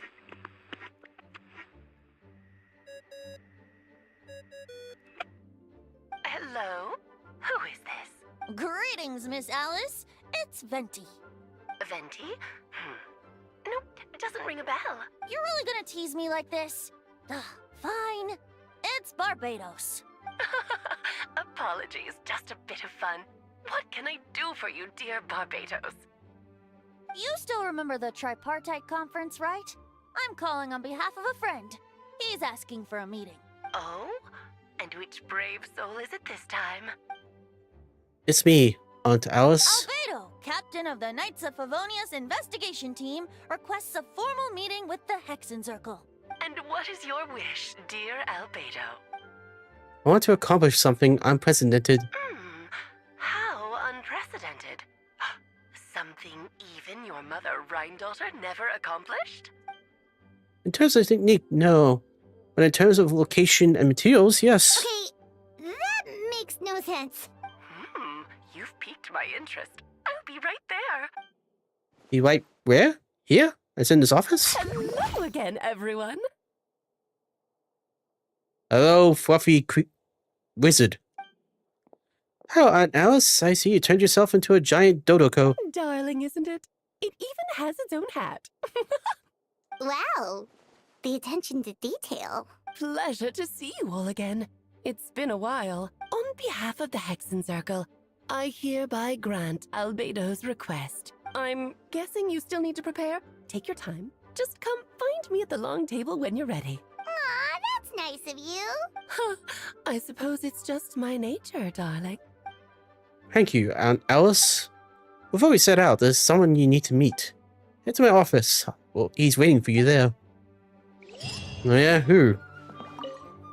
Tell me now.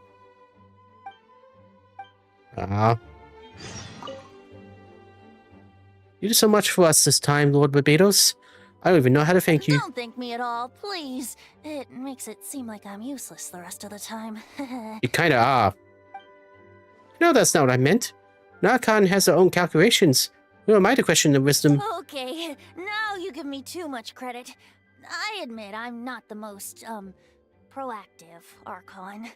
Hello, Force. Yes, I read. But I'm only reading because some of these voices are not voiced. And thank you for follow, Voice. I'm not sure I've been saying your name right. You have your own hard work to thank for this result. Oh, and our friends the Honorary Knight in Paimon, of course. Ah, worried about Albedo's plan? So does no one else read? Kind of feel like it should be the standard for some of these quest lines. I can't help it. I have full confidence in his abilities. It's just an instinctual response. But in the end, if he sets his mind to something, I know he will succeed. I trust him. That's good to hear. Most people just mash through. That doesn't seem like playing an RPG very well.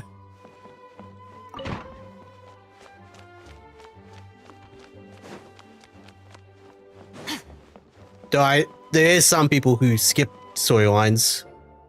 Hey, have you ever wondered why Albedo always keeps his office closed? Paimon bets there's a secret snack stash hidden around here somewhere. Oh, hey, it's a dragon.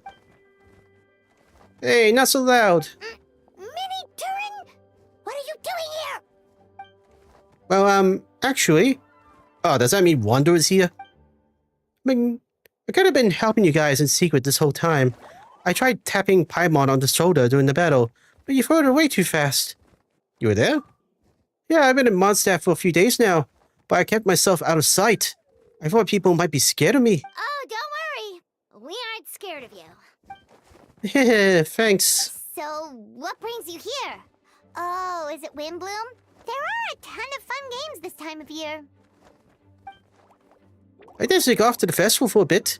Even though I couldn't play the games because of all the people, I still had a lot of fun. Dude is now Irish. But that's not why I'm here. Albedo and I made a promise to accomplish something great together. What do you mean? I'm going to replace the Durin on Dragonspine. I'm going to be the one who's revived and brought into this world. And how the hell are you going to accomplish that? Wait, didn't that already happen?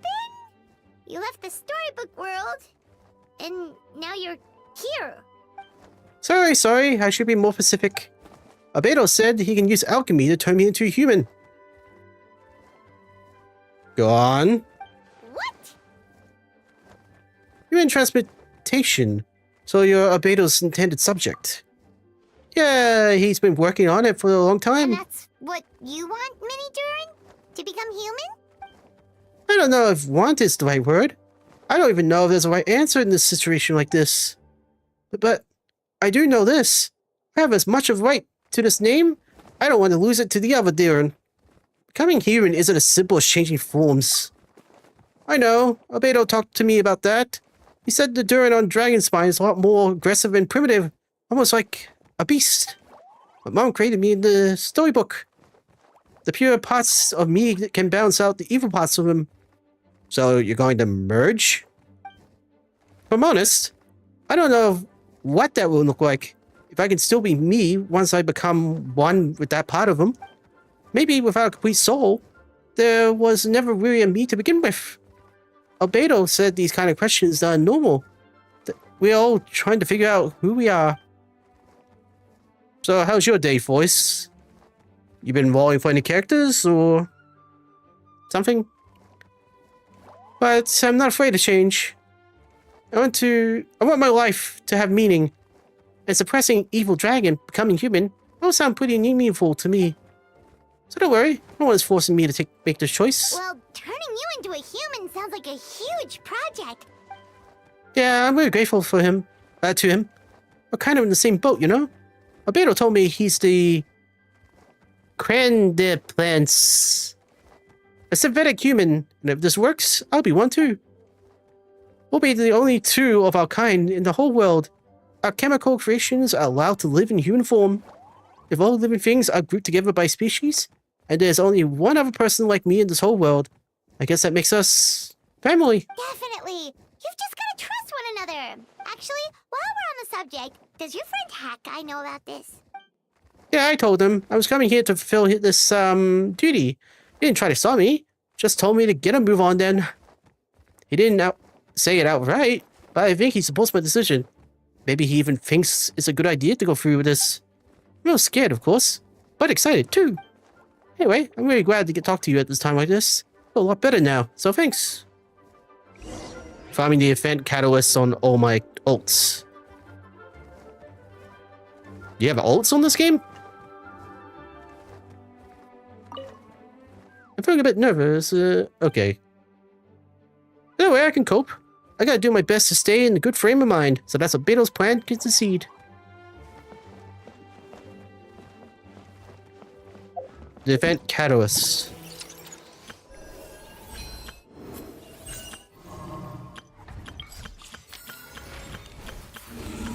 Yeah, as you can tell, I need to, like, do a whole bunch of things before I can go to the new region.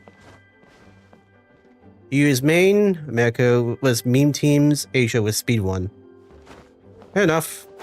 Asia is now just the goal of C6 Nuvi free to play. Fair enough. Oh, still here.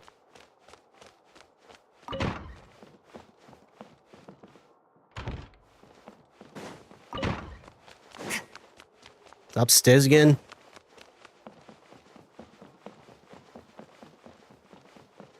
Nope, downstairs.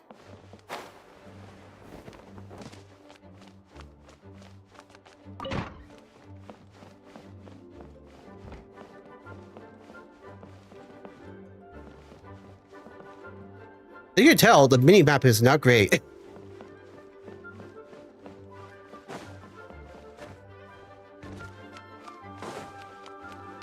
There we go.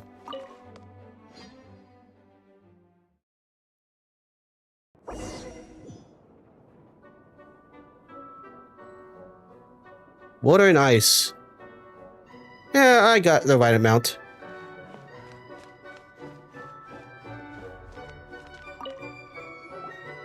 Welcome, one and all. Please sit wherever you like. Yeah, it's fun when you have the right teams. So, no unspoken rules to be aware of? I don't want to unwittingly park myself down on some important lady's chair. I highly doubt anyone's going to mind where you sit, Lord Barbados. But thank you for being so considerate. Jean didn't fancy tagging along? What happened in the city today? If she left, there really would be no one around to lead the Knights of Varonis. All right, never mind. I was just hoping to treat her to some tea. Oh. So, tell me, Albedo, what is this outrageous and audacious plan of yours that I've been hearing murmurings about? I'll get right to the point. I intend to kill the evil Durin in Dragonspine. Oh? And I'd also like to request some alchemical reagents from the Hexen Circle. Which ones? I'm all ears. First will be the flesh of that immortal monster from the mere Jafari. Interesting. What else? The other is a portion of the embryo left by my mother, Weindofter. How do you pronounce her name? The raw material from which she created her monsters in the past. There's not much of it left.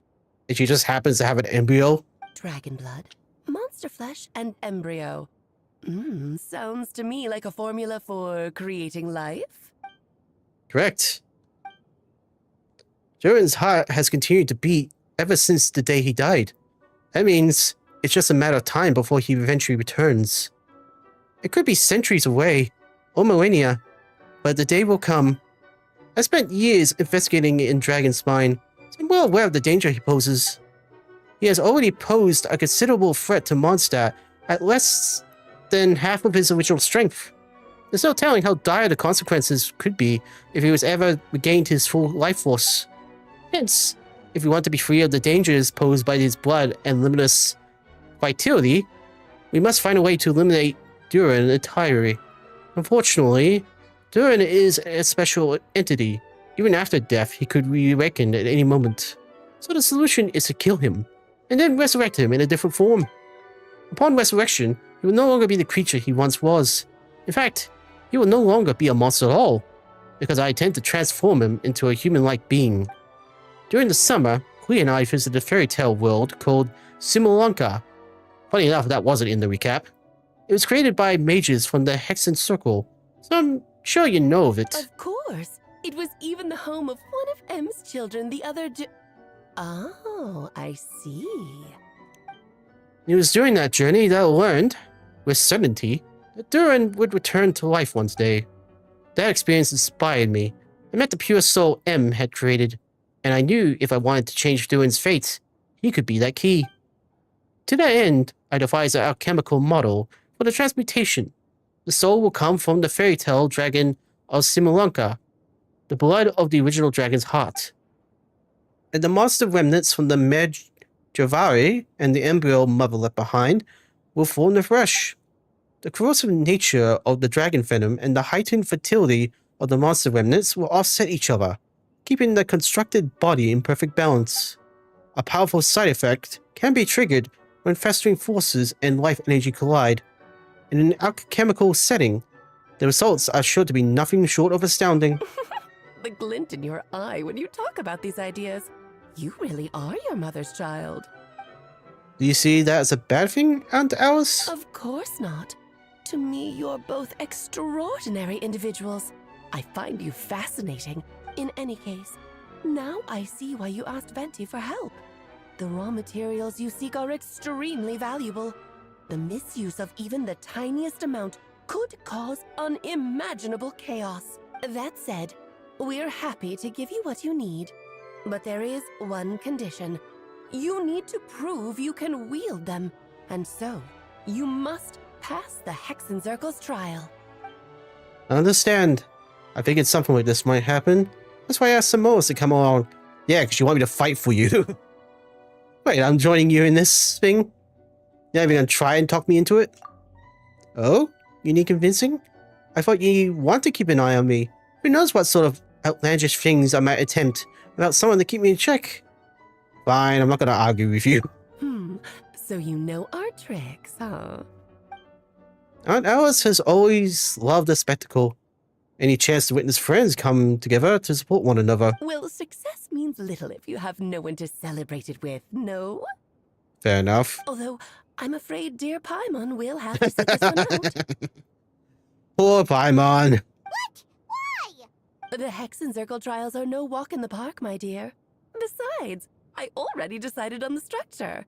There's only room for 2 participants, I'm afraid. No more, no less. You understand, don't you, Paimon? Oh, don't be too angry with your dear aunt. Okay. You can turn off the charm. Paimon will stay behind. Good girl. Thank you for being so understanding. Then, whenever you two are ready, interact with the chessboard on the table. It will guide you through the trial. Then let me make a formal request. Will you go through this trial with me? Of course. Are you ready? No, just kidding. Just about. Then, my dear children, get ready for a taste of the Dodo King's magic. Ooh, wonder what that's gonna... Okay, we shrink. And we died. The end. That's okay fun to be falling onto a chessboard. Certainly in keeping with Hexencircle's modalities. Well, that's just ominous. We've been shrunken down to chess piece sizes. Whoa, you're so tiny now. Take extra care of yourselves, okay? Sorry, I couldn't hear you. Psst. What is it? Nothing, it's just... Paimon's voice is even louder than usual now that I'm this size. She's always so energetic and lively. Nothing can dampen her spirits. Don't worry, you'll be back with her again in no time. You sound pretty confident, Albedo. Aunt Alice? I didn't realize you'd be personally conducting the trial. Well, since your mother has to recuse herself, who better than I to put your abilities to the test? I have prepared quite a riveting new performance just for you two. See? Defeat them in battle. Prove to me that you have what it takes to achieve your goal. Swashbuckle your way to victory like gallant fairy tale heroes. Okay. What's the challenge? What? Uh-oh. Shower me with praise. On to the breeze. Coming to be. Burn it down. Feel this ancient power.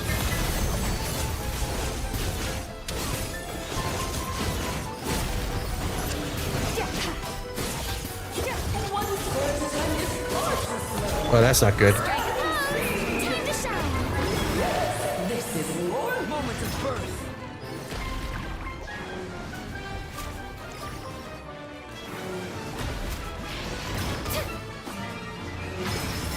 Okay.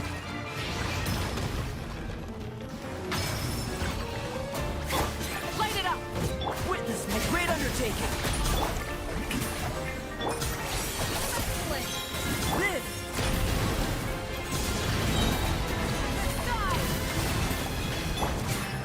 We should present a united front. Ah, you split apart?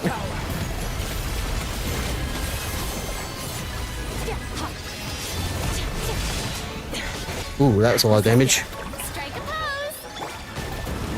A little remove boosh. Yeah. Let the world collide. Moment of birth.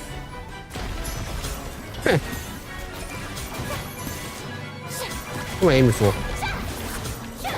Rise with the sun. That was easy.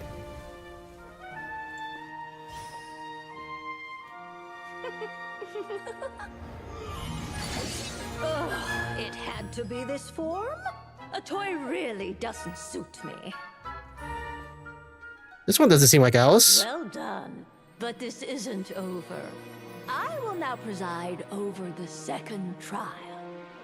Stare straight ahead, and you will see things as they appear. But change your perspective, and you will see them as they are.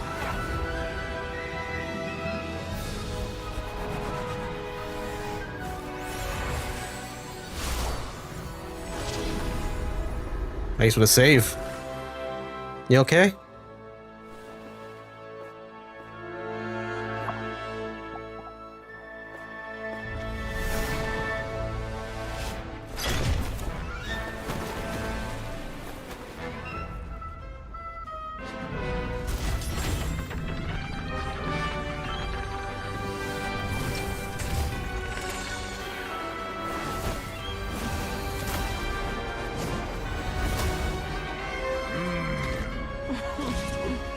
The trial awaits. Well, they are huge. Not really. Only by turning the world on its head can we see its true colors. So, it begs the question, what do you see on the other side of this chessboard? Pawns earn true freedom beneath the gained legs with which to run. So, Guess I have to kill them at the same time. I prepared a little surprise for you. No need to thank me, of course. Just a small gesture of kindness from me. Barbaros,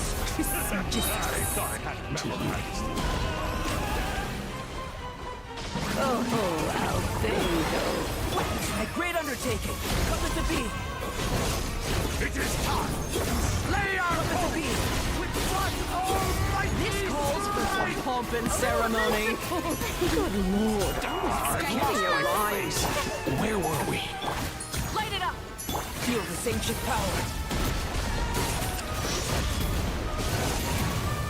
Live.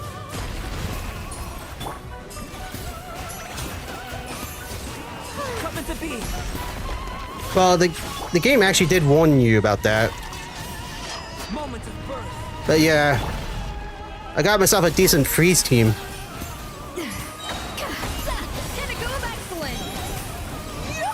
That's just a matter of making sure they die at the same time. Oh, this is all getting rather dreary. Now, moment of birth. Uh-oh. You got blasted by a one-shot. Uh-oh. Now, a towering return to form! Up to the freezer! Feel this ancient power. Oh no! Sorry, my dear. Shower me with praise. Time to shine. The curtain call has arrived. And it's over.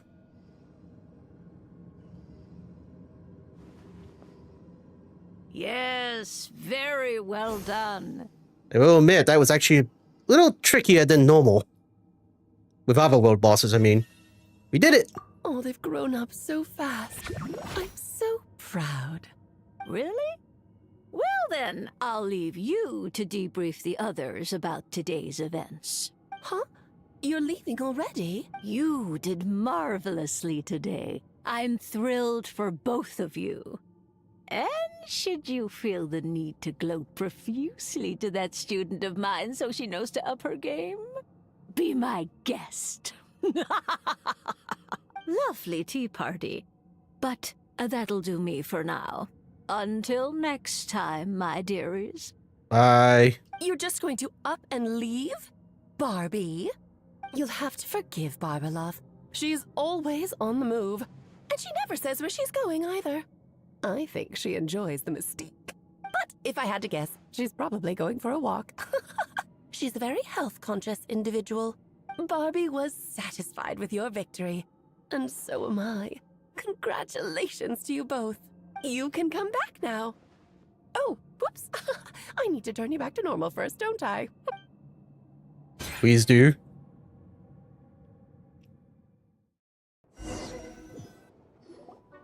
You're finally back! Great job! You made it all look so easy!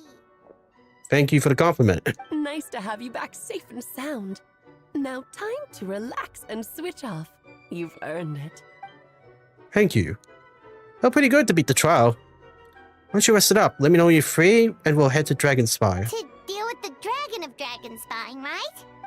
Indeed. The sooner we deal with Durian, the better. Nice to have you back safe and sound. Now time to relax and switch off. You've earned it. Alright, guess we're going to Dragonspine now.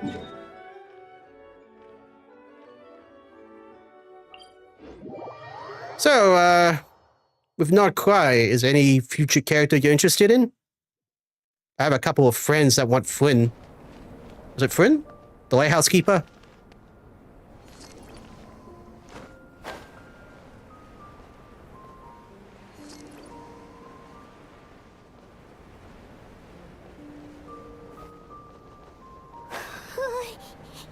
Yep, this place is as freezing as ever.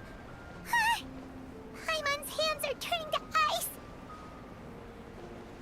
Want to climb onto my hood? You sure? Is it warm in there?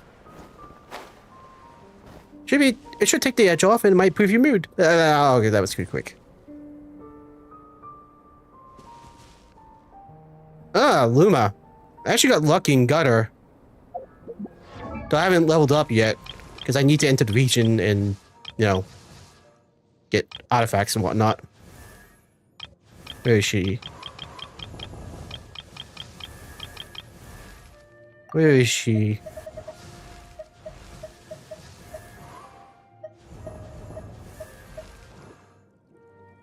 Should be here somewhere. Oh, here. I got lucky and got her, I think it was like 50? Like 50 in? I did, I was actually contemplating just skipping her, but, they're like, nah, I'll just do it.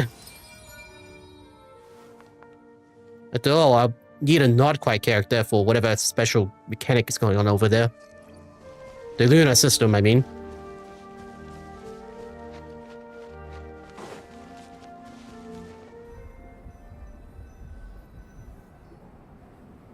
Alright, so how are we doing this? We're stabbing the heart or something? We arrived. Sorry, Paimon, I have to get to work now. Still beating away after all this time. Leave it to me. You two stay on guard.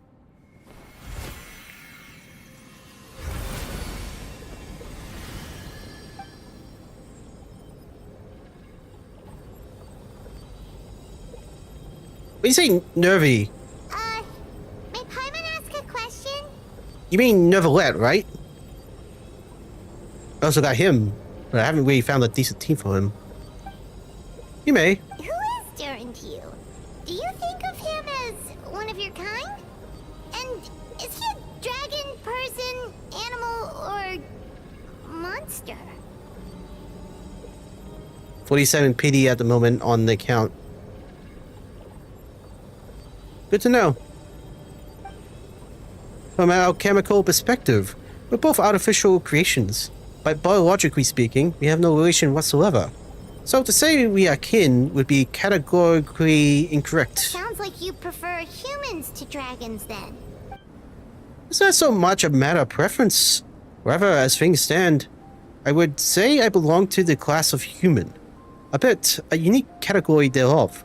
But then again, most forms in life in this world possess some unique traits. I am perhaps the most unique among humans. In that, I am the only one of my kind.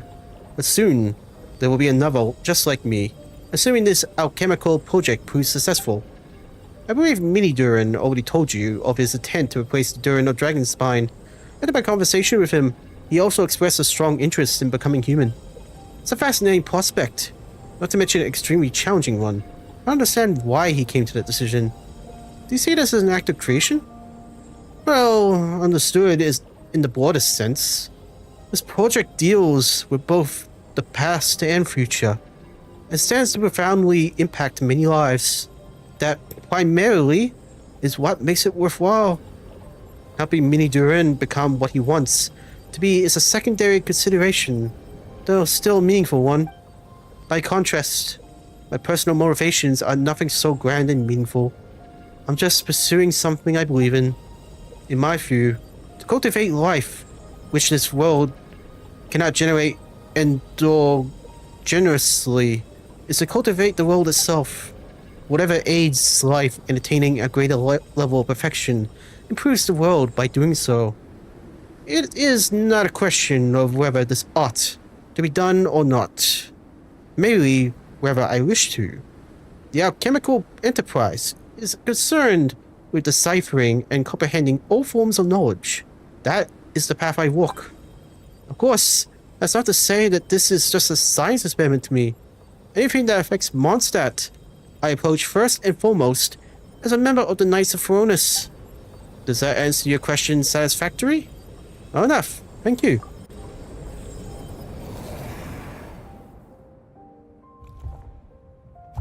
Finished. But that's just a bit creepy. Looks like a golden energy has encased the dragon's heart. The whole heart would be too big. I don't need that much. Instead, I've just removed the core. The rest will soon lose its vitality completely. This time, Duran's body should finally die for good. Wait, but in that case, what's gonna happen to the fake Hertha? And what about the people who fell under Duran's influence? The Knights will keep an eye on them. But as far as I'm concerned, eliminating Duran's influence on the citizenry and creating a new Duran through alchemy are one and the same thing.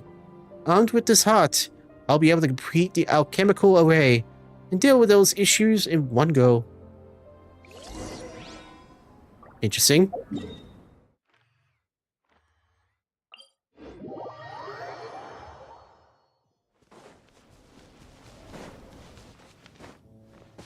Though I'm kind of surprised Mini Duran was not even there.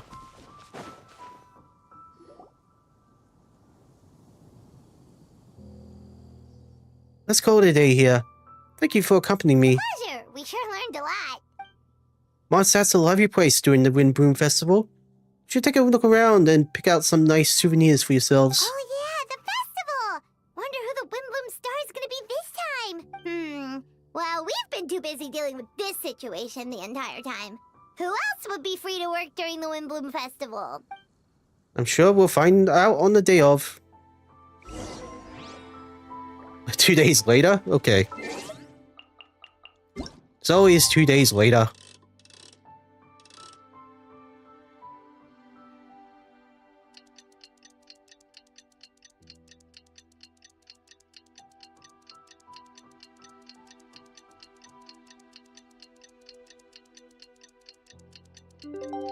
There we go.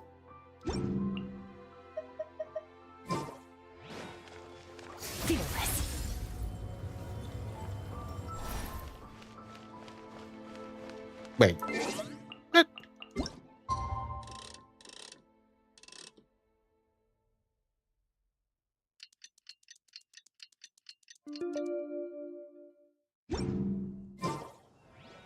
Okay, so I guess they mean literal.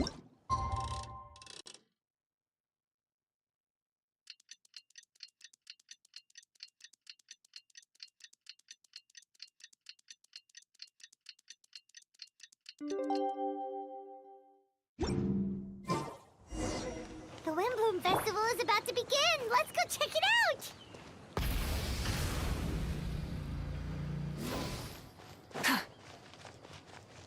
It's a shame her motorbike doesn't last too long.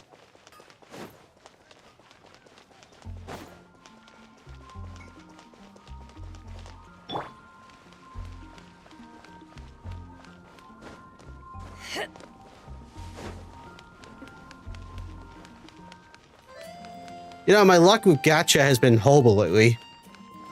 Always seem to get up to like the 80s these days. Especially in like Starwell and Senless. It's happened multiple times too, when I normally would get it like in like 40 or so.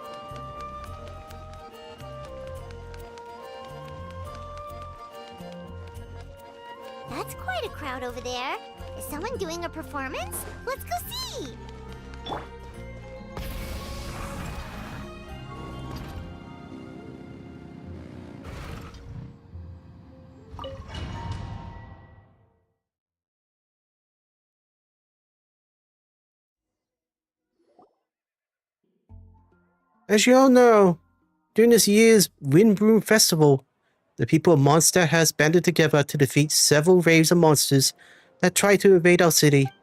Accordingly, we would like to award the title of Windbroom Star to someone who made an outstanding contribution to the defense operation. This is someone you may not look like a strong warrior, whose keen insights played a vital role in gaining control over the conflict. His words and songs always have a way of lifting people's spirits, and they were a great support to us all. Ah, so it's Fenty? Let's give a round of applause to this year's Windbroom Star, Fenty the Bard! Amazing! Fenty! Huh?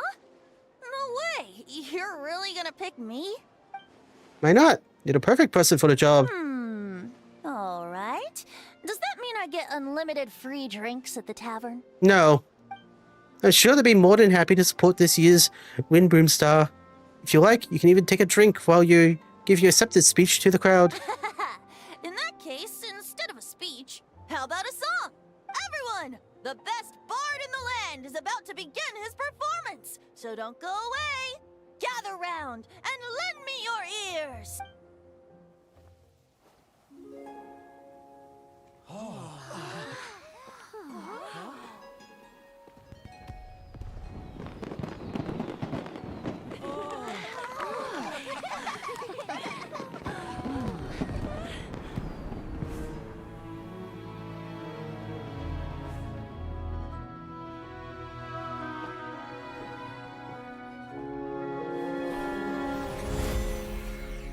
I hereby exercise the prayer of formation.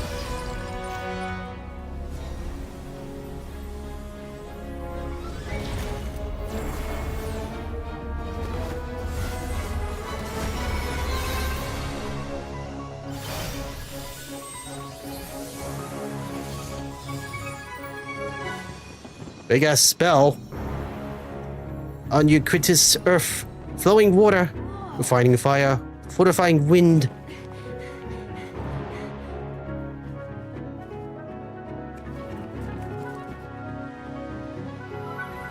Traverse the 18th worldly and 12th passage.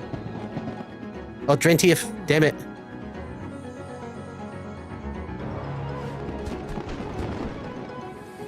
Emanate soul into the mortal realm. Elevate festering flesh into sacred blood and born. O sages, witness my grand endeavor.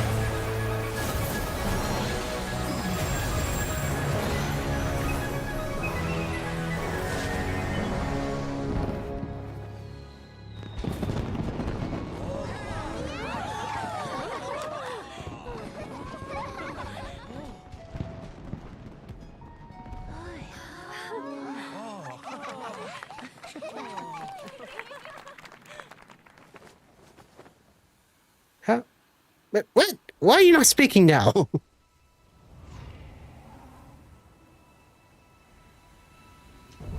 Whoa.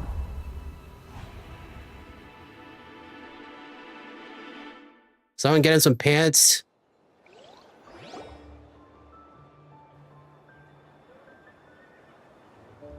Albedo, how did everything go? Very smoothly, I say. We achieved our goal. Really? So Mini Durin looks like a human now? Correct. However, his newly formed body is still stabilizing. We should give him some time. Just wait till Notcry comes out, which I only did with that. Incredible work, Albedo. I graciously accept the compliment. Really is rather remarkable what we accomplished. So, how do you feel right now? Quite good. I did what I set out to do and achieved a personal goal. I think even she would have made a weird facial expression had she seen it. She? His mother. My master and mother, Gold Redemptor. A long time ago, she sent me to Mondstadt with the instruction to complete a task of monumental importance to find the truth of the world. I had a theory about what she meant, and in time, I was able to corroborate it. Sure enough, finding the truth of the world basically stood for getting a life. Okay, she's mean. Got it. It might be easy for most people, but for someone like me, it meant doing a lot of learning about a lot of things. I had to find out about myself and the world around me, get to know me, and get to know other people. Life is a space that exists between me and the world. To become truly human, I had to inhabit that space. So for an artificial human, finding a life is, in some sense, equivalent to finding the truth of this world. So that's what she meant, huh? Well, no wonder those monsters wanted to infiltrate the city and replace you. They wanted your life for themselves. I think she really meant get a life. Being alive is just existing, but having a life is what makes you truly human. I think that's the message she wanted to get across to me. Still, I found this whole series of events has given me new inspiration. Becoming human is only the beginning. What follows is the choices a human has to make in life, as well as the kinds of family bonds they will form. Most people would probably see the events of the last few days as something out of a nightmare, but for me, it's just part of my family life. I fear that the carefree existence my brother has enjoyed this far will now come to an end. Just like me, he will have to step into the world and face the same constraints as everyone else. You've got an unusual family, that's for sure. Don't I know it? Well, I suppose we get it from my mother. She's highly unusual. There are all kinds of families in this world. Some base their life around the family store, others around the farm. In my family, I suppose we tend to the flower beds, and now I'm a gardener too. As long as you feel like you gained something from the experience. Master never showed her face, but the Hexil Circle knows what I've done. That means she knows as well and gave her approval. Since defying Nebulous, it would seem she has finally found a modicum of peace. And if so, then I'm truly happy for her. She didn't always have a penchant for madness, you know? Devouring Nefarious? What's Nefarious? It's the name of the rule of life. What? Aunt Alice told me about it not too long ago, but it came to as no surprise. I knew Master would do it sooner or later. As for the rule of life, all I know is this. Nibirus is not gone. Instead, because of Master's actions, she and Nibirus are now one. Oh god. That sounds like a future boss fight. In any case, thank you so much for your help during this ordeal, for choosing to stand by my side through it all. Of course. That's what friends are for. Paimon took the words right out of my mouth. Hearing you say that means more than I can say. Make sure to pass along the sentiment when I report back to Master Jean. Oh, so you're heading back to headquarters? Well, good luck with the report. Thank you. I'll get going.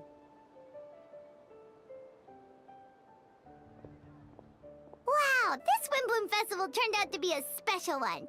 It feels like we really made a difference. I suppose so. Oh, Paimon almost forgot.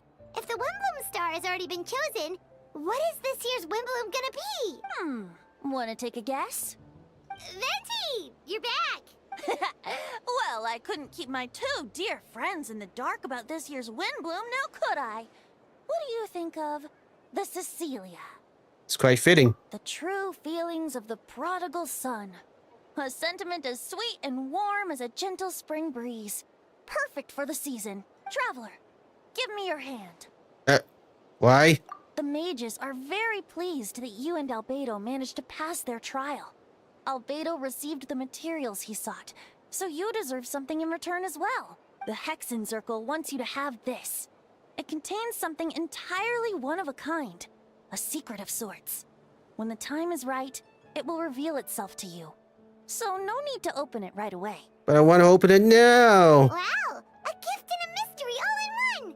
The mages sure love their secrets, huh? According to the sender, you are probably the only person who could make use of something like this. So I suppose it belongs with you. Alright, thanks. Well, all I did was deliver it. Although, I did go to great lengths during this whole ordeal. I suppose a reward for my efforts wouldn't be out of the question. You've helped a lot, Venti. How about we treat you to a drink? Really? Oh, I'll hold you to that, you know. No going back on your word. Of course not. Let's go to the tavern right now. Music to my ears. Oh, I'm so happy I could fly. Oh, it's like this festival was made for me or something. Wah wah. When no love remains for the songs to tell, the world becomes naught but an empty shell. Cruel is said fate, cruel it may be, were it not for a hero who could set us all free. Through shadows so cold, he saw wisdom untold, chasing a fragrance the wind only knows. This wistfulness waned and faded into night as he stepped from the darkness and into the light. Yeah, we finally got that chapter done.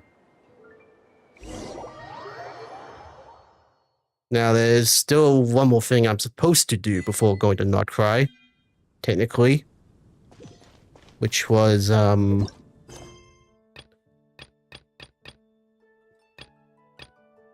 Space and Time for You. Is that it? Oh yeah, I still got these two as well. So I'm going to be spending most of this week trying to finish stuff before moving on to Not Cry. Not everything, of course, just stuff I have to do, which was released before Not Cry. This might take the whole week. So that was an interesting story. Albedo got accused of a crime he didn't commit. A freaking army of doppelgangers invaded Mondstadt. And we fought this. Well, we bit the trial and first a couple of chess pieces. How unusual. But it looks like we're done for today. I'll be live streaming tomorrow, perhaps, to do the, what was it again? Space and Time for You? Yeah, that's probably it. So, I hope everyone enjoyed, especially you, Force, for tuning in. Just gonna... Yeah, I gotta do this weekly progress, but I'll do it off screen. So let me check my stuff first. Claim all the rewards.